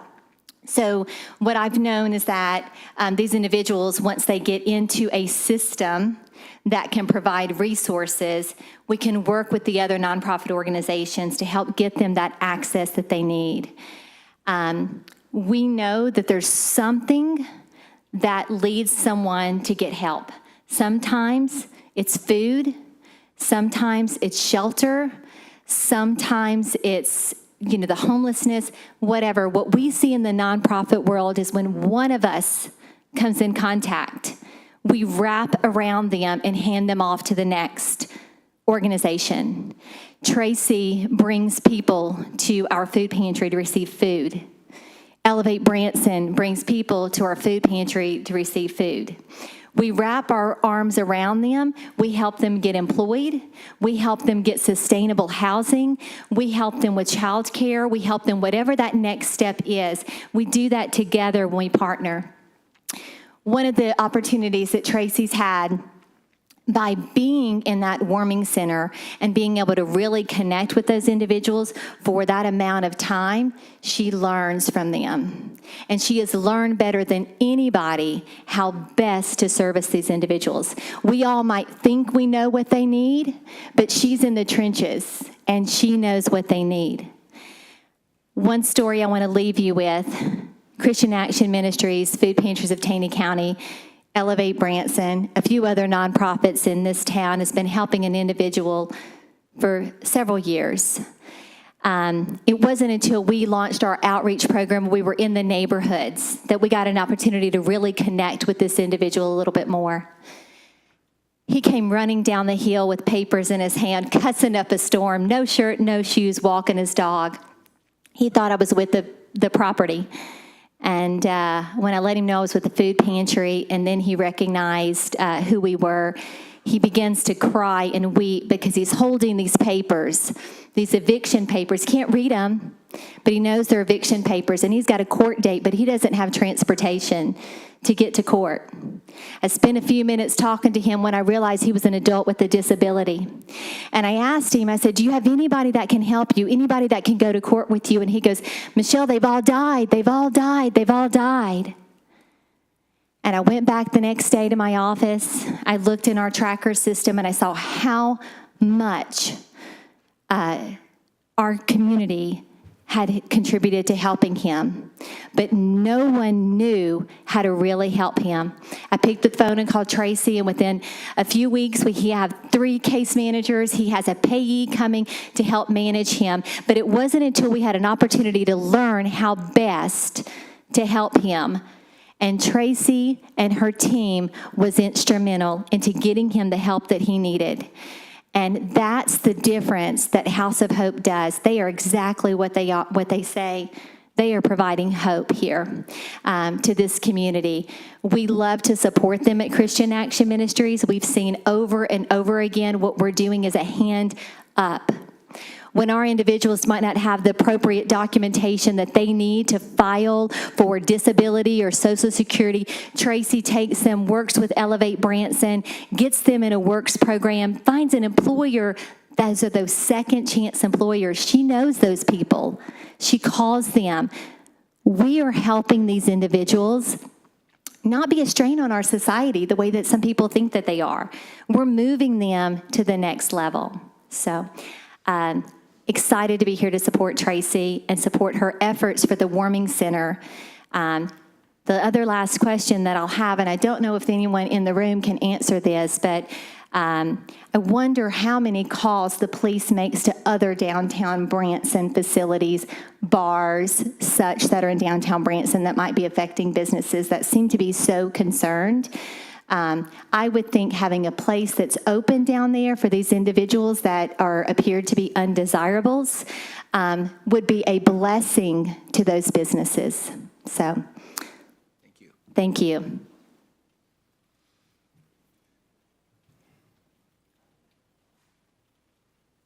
Welcome, Ronnie. Hey, Rick.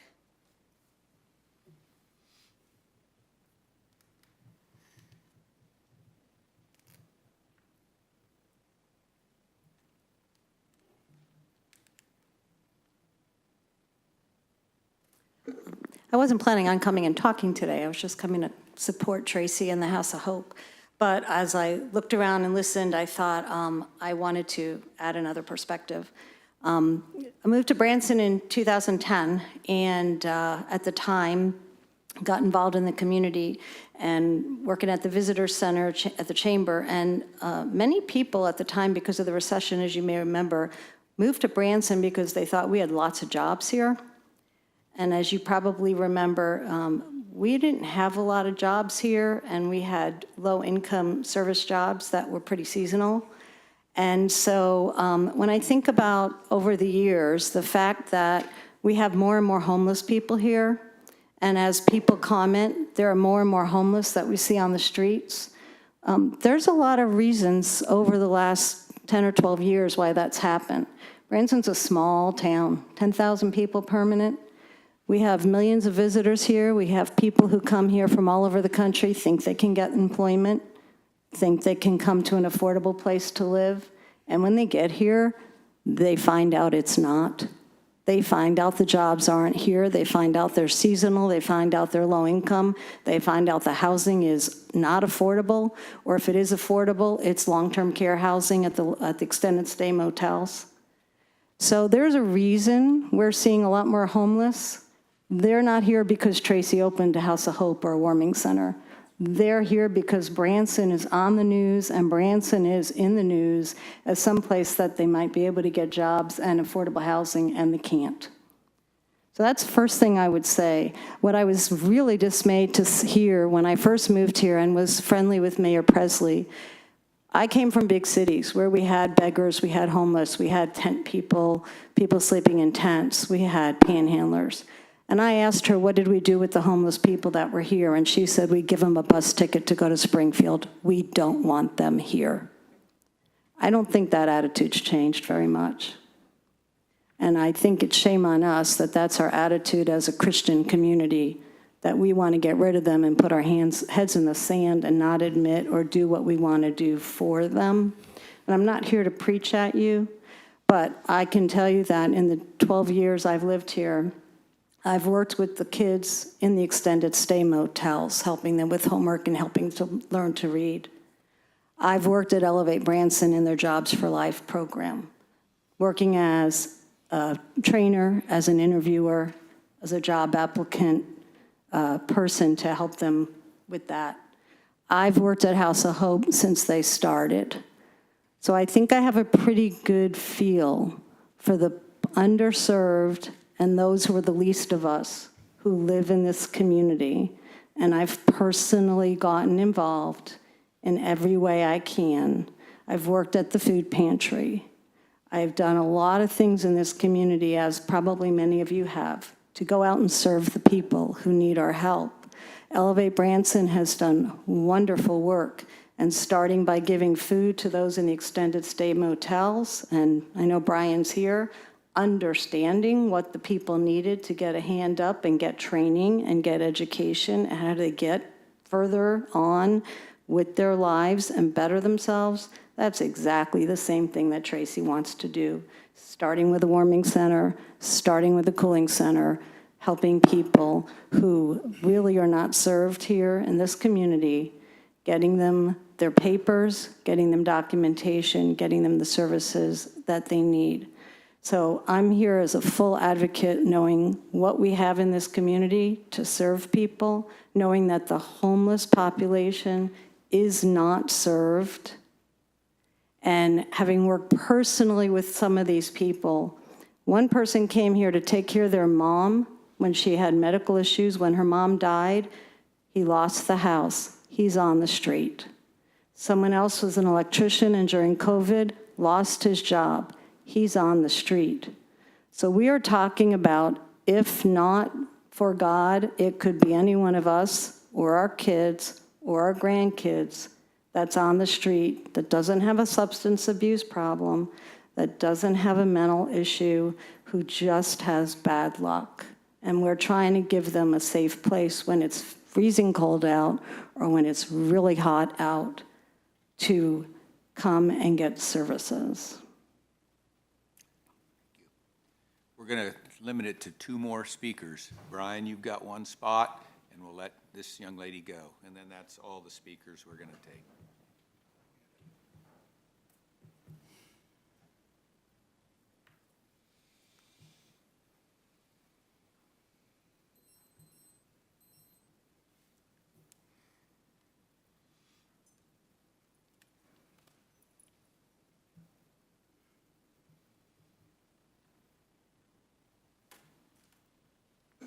Welcome. Hi. My name's Carla Perry, and I live at 124 Page Street in Forsyth, Missouri, but I've worked in this community for the last 7.5, 8 years. I come representing, coming from the other side. 8 years ago, I was homeless. I was on the streets, and I was one of those people that you're talking about that you don't want in your neighborhood. But it was because of nonprofits. It was because of businesses that care. It was because of a church that gave me a free meal on a Sunday when I was hungry, right? That I felt that I could change. I felt the love of God, and I had hope instilled in me that I didn't have before. I volunteer at the House of Hope. I volunteer in this community, and I can tell you that if people keep throwing labels on people, nobody's going to want to change because they're not going to feel that they can. But when people take the time to ask your name, ask how you got where you are, people don't just dream about growing up being homeless and being on drugs and living that lifestyle. Things happen, traumas happen. Most of them, like me, didn't have a 2-family household. They grew up with lots of things that happened, but Branson is a town that has the favor of God on it. We are a Christian community. There's the Project Connect, there's the Poverty Summit, OMC Cares, all started out of the love of this community and the love of people here. If not for Tracy and what she does, if not for Elevate Branson, all the other OMC Cares, I can see people all around here that make a difference in the people. If we didn't have these places, what would people do? Because to get mental health help, you have to have an ID. You can't go to Burl to get help if you don't have an ID. Where are you going to get an ID? Well, I'd say there's two places right there. Where are they going to come? Like, it's against the law to leave your dog outside in the cold, right? That's considered inhumane. But it's okay to leave people outside in the cold? I don't think so. So I have something right here. I have this crisp $100 bill. It's the same as this one that's wadded up and tattered. The value of life is not changed because one looks a little more tattered than the other. And all Tracy's trying to do is make a difference in people, give them a hope that maybe they didn't have before. When people have hope, then they care to learn something different. Then they can go to Jobs for Life or Elevate Work and they can learn a trade. They can learn that they can be part of their solution. But if we didn't have these help places that are boots on the ground, I guarantee you the businesses that are in downtown Branson would see an influx of more crime than there already is. But at least there's places that care enough to care about people when they're at their lowest point. That's all I had to say. Well said, thank you.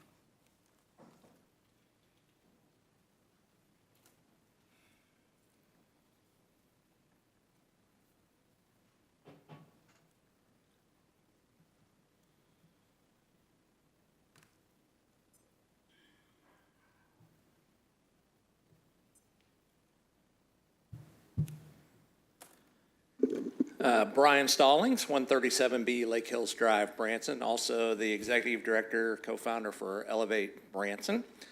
And one of the reasons I wanted to go towards the end was I really wanted to hear what the business community was going to say about this in the downtown area. And I gotta say, Tracy must have done an amazing job with her neighbors down there, because normally you get a lot of, not in my backyard. We think it's a good thing, but we don't want it around us. And they had some great valid concerns. The reality is that if House of Hope not having a warming or cooling center there, the homeless are still going to be there. So it's not that that is bringing them there, it's that they have a safe place to go. And I would agree, a 24/7 shelter is not viable. I think everybody would say none of us want that. But if we saw an 8-year-old standing outside on the corner of a street in 16, 20-degree weather, I think everyone in this room would say we got to get that child to shelter for the night. And really, that's what we're talking about. So when I look at this from a planning and zoning standpoint, I look at, first, is there a need? Yes. Because if we don't have that, it doesn't eliminate people being cold at night and still not having a place to go. I have had the unfortunate experience of taking people down there. But fortunately, I say unfortunate because I hate to see anybody not have a place to go. But fortunately, I had a place for them to go. Because oftentimes, I think we would see that as an inconvenience for us if we saw an individual that was in the cold elements, because the only option we'd have would be to take them to Springfield and hopefully to a Salvation Army's warming center or Victory Mission or someplace there, which oftentimes are full on those cold nights. I think the second thing we have to look at is this going to do a disservice to those businesses around us? And I would say yes if it was a 24/7 facility, but the fact that it's an overnight evening thing, most of our downtown businesses are already closed. It's not going to draw the homeless there throughout the day so that they're closer to a warming place, but it gives us a safe place to take them, and certainly not going to draw them during the summertime. So it's going to help the ones that are down there. But somebody at Elevate Branson, if it's going to be 100 degrees, 105 degrees that day, is not going to plan out their day and go, you know what, I'm going to walk all the way downtown so that I can get cool during the day, right? I mean, this is not going to happen because, as Chief Martin said, there's businesses, there's places people can pop in to get cool. So I just think this is a great plan in looking at this. The security personnel, I'm sure she's trying to do volunteer, but with this plan, it doesn't say that. So if she doesn't have the volunteers, she's probably going to have to pay those people to be that security personnel. And that's huge. Can be a huge expense for a nonprofit. So I like this plan. I think it's great, and I'm in full support of you guys giving her this special use permit because it's needed. Regardless of what we want to say, it is needed in our community. Nobody deserves to sleep outside in the cold.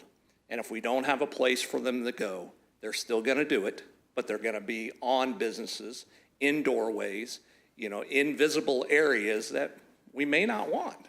And so that's just the reality of it. So I'm glad to answer any questions if you want to. I know you guys want to get out of here, but happy to answer anything. Thank you, Brian. Thank Commissioners have any questions? Mr. Stallings? Question. Yes, no question? Thank you. Was there one more person that wanted to speak? Your task is to recap everything everyone said tonight, prioritize it and categorize it so that we have a spreadsheet sort of presentation from you. I'll be much quicker than that. Okay, you've got 5 minutes or less. Thank you so much. My name is Susan Flores. I work for Ozark Mountain Country Cares. I have known Tracy and I've admired her for years. I've really gotten to know her, I would say, over the past year and a half. So just quickly, Ozark Mountain Country Cares, myself included, in full support of this permit. House of Hope, as you all probably know, they've been able to gain amazing support from our community, from a lot of local businesses, restaurants, volunteers. The way that she's able to get volunteers always amazes me because people really believe in what they're doing. Kind of like was mentioned before, they're filling a need right now that no one else is filling, and it is a need. One of the things I appreciate so much about every single person at House of Hope is that their genuine care for every person that they value that walks through the door, and they will just, whatever it takes to get them the help that they need, that's what they'll do, and I've always really appreciated that. We're excited about the possibility of the expanding to more guests, that they can accommodate, opening the cooling center. We worked with the health department over about that 3-week time span trying to find places that could open as a cooling center. And that was a struggle. And honestly, I feel some of those places weren't very well utilized because, one, I think it wasn't done enough ahead of time, but two, a lot of people that would have come there didn't feel as comfortable as they would have felt going to House of Hope. And if you followed, last winter, if you followed, Facebook or anything like that, you would notice that they just had such overwhelming support from our community. So I think it's just recognized that this is a need that we're filling. One other thing that I'll mention that nobody else has mentioned quite yet. So I also chair a housing work group through Ozark Mountain Country Cares, and one of the first things that we identified that we wanted to work on was the issue with the extended stay closures sometimes that take place because owners don't properly license their building, and then you end up having all these families that are displaced. So we all saw that happen with the Stratford House Inn back in October. Tracy and her team, they were the first organization on site, and they were instrumental in helping to place every single household into housing that day. So while I was still on the phone trying to kind of figure things out, Tracy was already over there doing intakes. They did intakes on every single household to find out what the needs were, what was going on, do you have family you can go to, how can we help you find housing? So they have just been so instrumental in our community, and we're just really excited to see, what happens with the future of House of Hope. So we are in full support of this permit, and we hope that you'll grant it. Thank you so much. Thank you. Oh, I need to. Thank you for all the speakers tonight on this issue. It's very enlightening to see so many of the 501 not-for-profit groups working together to get a better understanding of the network. And community public health was here, staff involvement in it. I think we have a pretty good understanding of that relationship that Tracy, the applicant, is going through. And so I'll ask one last time if there are any questions on the part of any of the commissioners for staff or or the attorney on the line.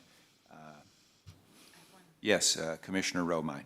Tracy, you have quite a laundry list of things that have to be accomplished to achieve your special use permit, and you do understand them.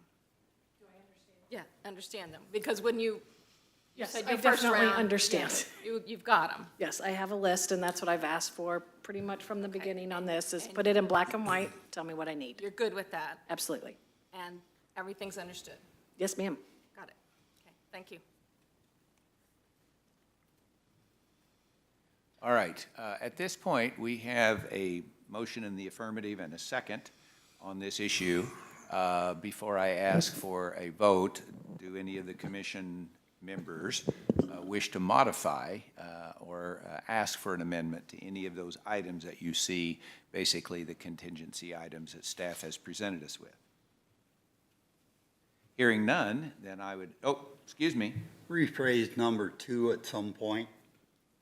All right, to clarify, staff, you want to make a stab at that real quick, please? Commissioner Dieger requests that item number 2 be clarified to better identify the intention of the applicant. Absolutely. With Tracy's consent, the original condition that we had worked on was we were working for an occupancy of 50. The occupancy of 49 was determined by her design professional to get some of the building permit things exactly how everybody wanted it. She did review it. We did review it. Our understanding when we wrote it, again, another error that I don't want to admit to, is it was 50, and for every 25, it would kick in to the next level. And I think Tracy would agree in open for business that when we presented everything, that's why we presented a BD, get your design plans in, get it clear, definite on the paper, get it all the way to agreed upon. And again, we've made some errors, and I own those errors, absolutely. So that was a change at the very end where we were shooting for 50 to 49. I'll let Tracy speak to if she's in agreement to say once you go past 25 to add some more staff. Absolutely. I think that was our intentions all along, that once we went past the 25, we would add 2 more staff on. Okay, we'll just make that simple adjustment. Commissioner Dieger, if we might, to say that shall operate, as that sentence says, with a maximum of occupancy of 49, including 2 security personnel until the guest list exceeds 25, and for 2 additional security personnel for every 25 in addition to the base. So 25 base, 2 per 25 after that. And that kind of follows your, I understand, follows your industry guidelines. All right? Can you get that, Nick? They went to 36. Yeah, that's, How what many are would they that gonna do if have? we're in the middle? Why would you say 1 security person for every 12 people? I mean, or something She like only that. has an occupancy of 49, so that's not going to be an issue. Which She'll I have get a bigger question. building. No, I was just going to say, if we go over 25, if it makes you feel more comfortable, we'll have 4 people there. If there's 26, we'll have 4. So we're willing to do that if that's what makes it easier, yes. Commissioner Richard. Yes, thank you. My question is, so your max occupancy is 49, right? Mm-hmm. What happens if it's 10 degrees out and you hit 50? What does that person do? You guys gonna let them in or not? I mean, what if there's 5 people standing out there in 10-degree weather? Well, if you want me to be honest, if there was a person standing out there, I would let them in the door. Thank you. Commissioner, this is Mr. Meadows. From a legal perspective, if they exceed their occupancy rate, they should be issued a ticket from the city for that, and we would go through it like any other code violation perspective. If that's what you were asking on that, I did want to make sure you got that information. Thank you. I have a comment. Okay, hold on just a minute. So, we sort of are in the middle of trying to get some language here. Yep. Do you have a comment Nope, go ahead. regarding that? Nope. Do you have a comment regarding that? Yeah, so Commissioner Tracy, Gore? what you're saying is 1 to 25, you're gonna have 2. 26 or more, you're gonna have 4. So isn't that what? That's right, 1 to 25 to above 25, 4. There you go. So can you wordsmith that in, Nikki, please? Yes, we can work that in. Commissioner Gore. Commissioner Deager, did you have a different point you wanted to make?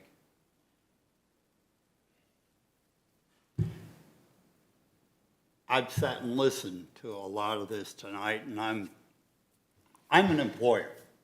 I'm bothered that I can't find employees. Nobody fills out applications, and we're talking about homeless people. That's irritating. We're not getting people to the jobs, and I don't know where to go with this. Many of the people in this community work on that. That's really not the topic we're talking about right now.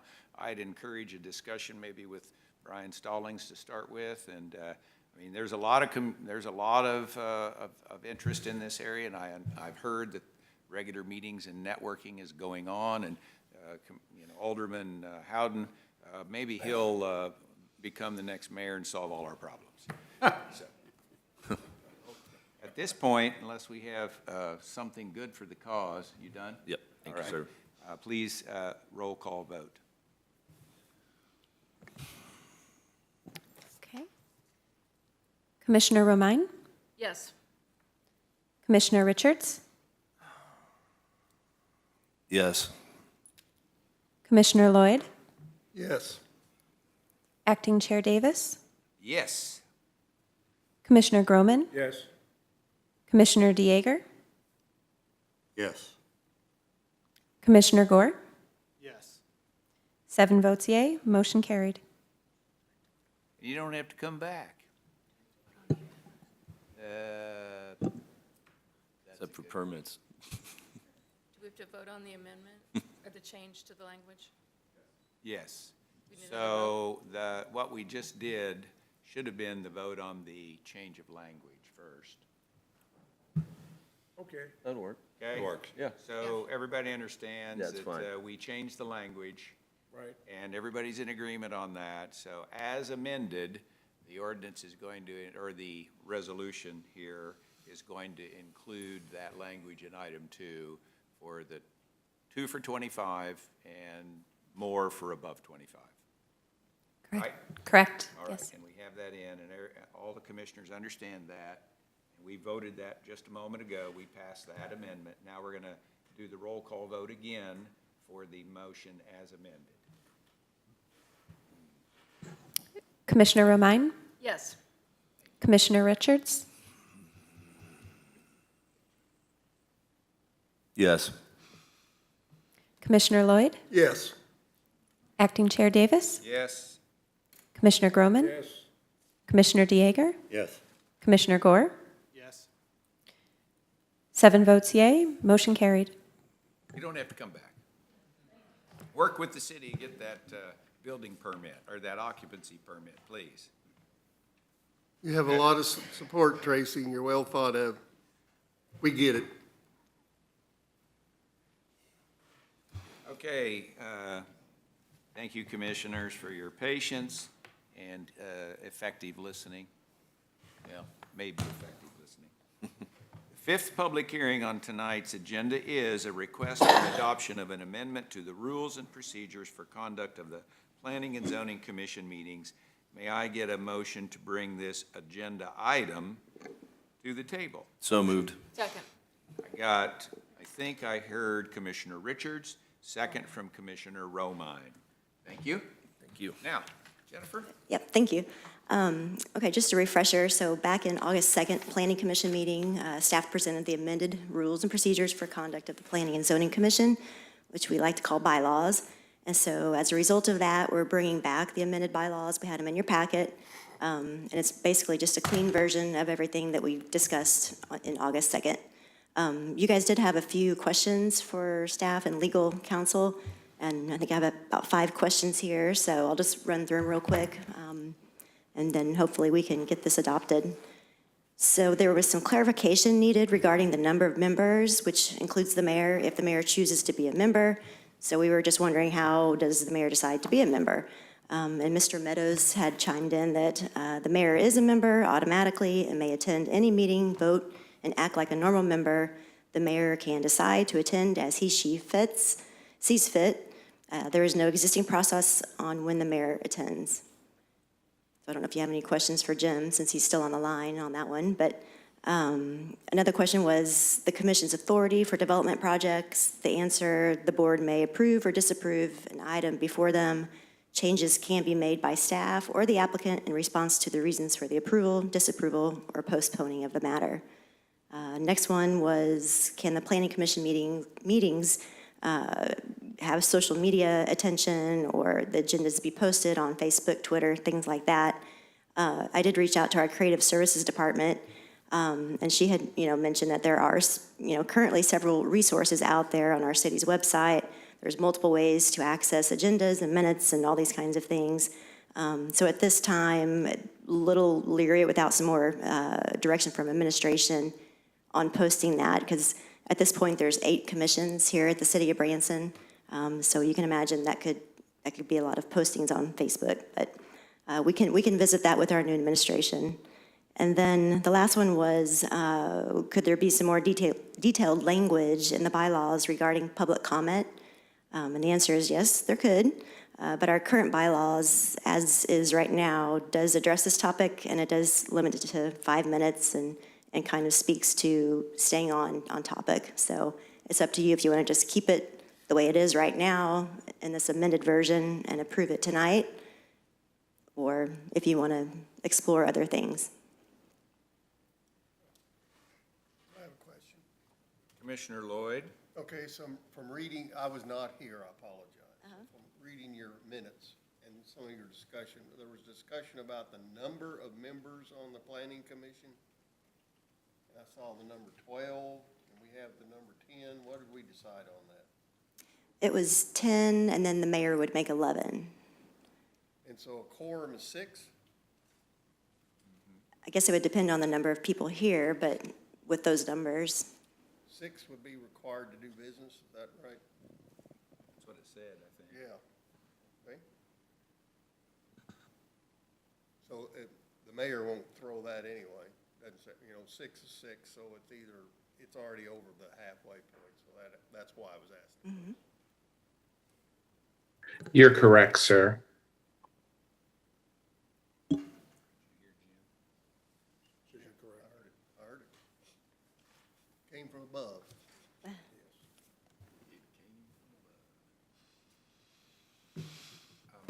I was listening to you talk about social media and those sources.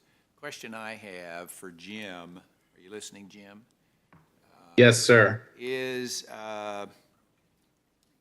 what is the appropriate policy or your recommendation on communications by commissioners during the meeting via those social media websites or via electronic devices during a meeting? Sure, that goes out. Sure, that goes outside your all's bylaws and actually impacts the Missouri Sunshine Law, otherwise known as Missouri's Public Records Law. Under the Public Records Law, any form of communications on which you transact public business must be preserved and must be capable of being produced if it's requested.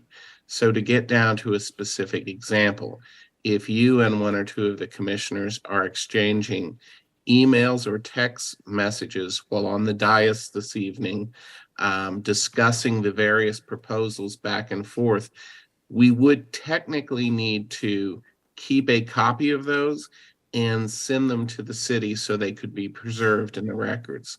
So as a practical matter, how I approach that with text messages, as an attorney, we have certain obligations to preserve communications from our clients, is I always take a screenshot of the text messages I have with clients and then forward them to the email address that I use and automatically preserve. In this case, I believe there is an email through which things are preserved for your planning commission. I'm trying to remember if that's an email for the commission itself or for each of you individually as commissioners, but that's typically how I would handle it in that circumstance. Thank you. I personally, as serving as chairman for some time in the past, have observed such activity. And I do believe that to be fair and impartial and appropriate, that that is worthy of some sort of printed statement or addition or whatever, wherever you want to put it, whether it's I think it might be appropriate in this document that we're calling bylaws. Now, would that be between us, text message between us up here? Now, if I'm sitting here and somebody texts me outside of this, that's got nothing to do with what you're talking about, does it? Well, sir, that would depend. There you go. Thank you, Jim. Well, sir, that would depend on what you're texted about. So if an individual were to text you saying, I can't believe you asked XYZ question of the applicant, that would be done during the transaction of public business and need to be preserved. If your spouse were to text you and say, stop by the grocery store and pick up coleslaw on the way home, that would not have to be preserved. It is a question of whether the message is being used to transact public business. And members of the public interacting with you about the public business you are appointed to handle does technically need to be preserved. Could we use the same verbiage that the Branson Board of Aldermen uses to address this same problem? Shouldn't we be consistent? For the Board of Aldermen, we specifically use the Sunshine Law. I could craft kind of a little written summary of it that could be provided to all of you all. I did a presentation for you all on this, I think earlier this year, maybe last year, and I could summarize that into a short document that could be provided to you. I would hesitate to put the Sunshine Law into your bylaws, just simply because that is at the whim of the state legislature, and I would hate for our bylaws to be inconsistent with something the legislature might change next year, either to add or take away from the restrictions we have. Does the Branson City Board have that provision, or would we be operating the same way they are? Like this board, they do not have a separate written policy. Rather, it is directly on the Sunshine Law. And that would apply to us too, right? Correct. As a public governmental body, the Sunshine Law applies the same to you as well as the Board of Aldermen. That sounds fine. I would say that the lack of awareness of the Sunshine Law is an issue, and that at least during training or that email address should be displayed on each and every agenda to remind commissioners that if they do receive this ex parte or whatever the legal term of communication this might fall under, that they are advised to submit that information to that website or to that email address, which we do have apparently. Is that correct? We do have a PNC archive, yes. You know, it's kind of, you wonder how well we would do reporting that, and how it's gonna be caught or detected, or, that's gonna be a misnomer too, I think, on this. If the Branson Board of Aldermen doesn't have a problem with it, why do we have a problem with it? Just operate the same way they are. I mean, whatever we do ought to be parallel to them. We're the same type of board.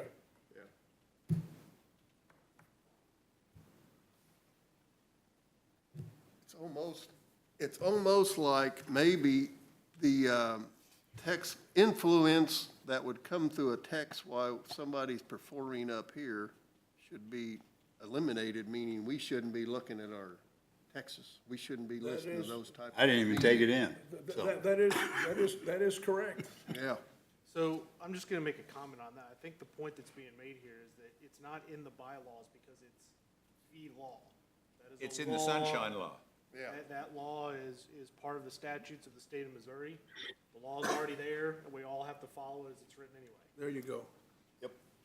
It doesn't matter what board we're on, this board or any other board that's public, you have to follow it. You don't have a choice, whether it's in your bylaws or not. Can I ask that we speak into the mics just a little bit better? I'm in the back, so I hear what you say and don't say. I apologize.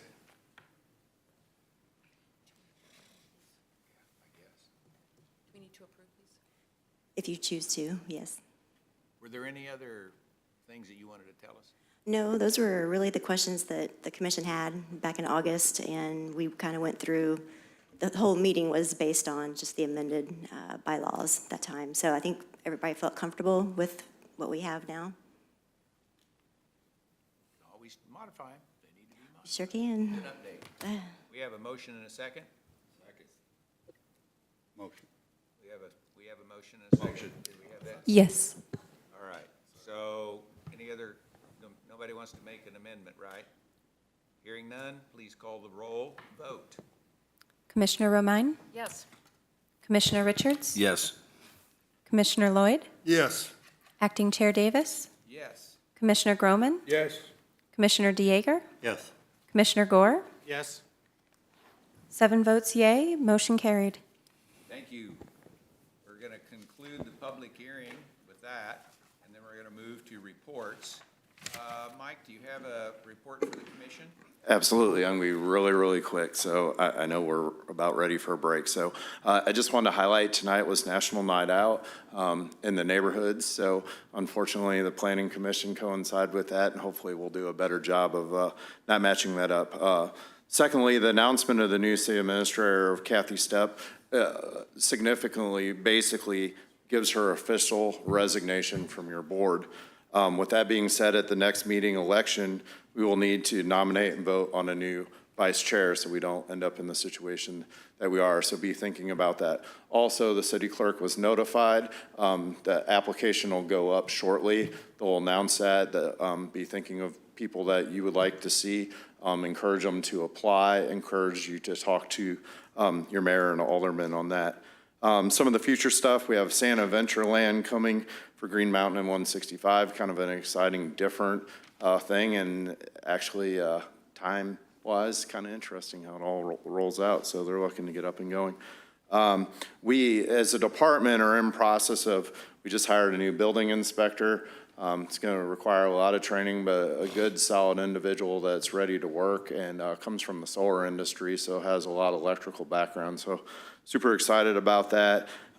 Customer liaison was hired by a panel. Cody Stice is the gentleman's name. He is currently the street supervisor. He brings a lot of experience from MoDOT, the construction field, APAC, so on and so forth, and we're excited to bring him onto our team. So you'll see him up front, and that is a person that you'll be able to directly reach out when we have some of these issues that applicants are having, that they feel like they have somebody they can talk to in the city that can work. So it's kind of the idea of open for business 24 hours, 7 days a week with him and underneath the Planning and Development Director. The Planning and Development Director position is up and posted. If you know of anyone, they're still accepting applications and have not started interviews that I know of right now. Jennifer's getting ready to do some state conference for the Missouri Planning Association. She's going to be heading out of town, so our training continues there. And lastly, I'm going to be taking to the Board of Aldermen the Veterans Parade and the Adoration Parade, and that's part of, not exactly you, but part of our code as we go through there. We thank you for your service as always. We thank you all for showing tonight. Unfortunately for Rick, he is in control till the next meeting until our chair gets back. So he also gets to stay and sign paperwork tonight. So yeah, I thank him for that. So thank you again. And we'll leave it to your reports. Thank you, Rick. Does anybody have anything for the good of the cause? I have a quick question. Yes. Jennifer, okay, in those minutes about the bylaws, there was discussion about secretary. Did we decide there's no officer secretary? Is that what was finalized? Yeah, the bylaws do say that you're supposed to elect a secretary, but I don't think you guys historically. They also say that the director or the planning staff can serve as secretary. It does. Which is what we've, historically what we've always. Correct, it does. That's my opinion. They're the most effective people at doing it. Unless you want Commissioner Groman to do it, he'd do a good job. You'll be the secretary? Is that a joke?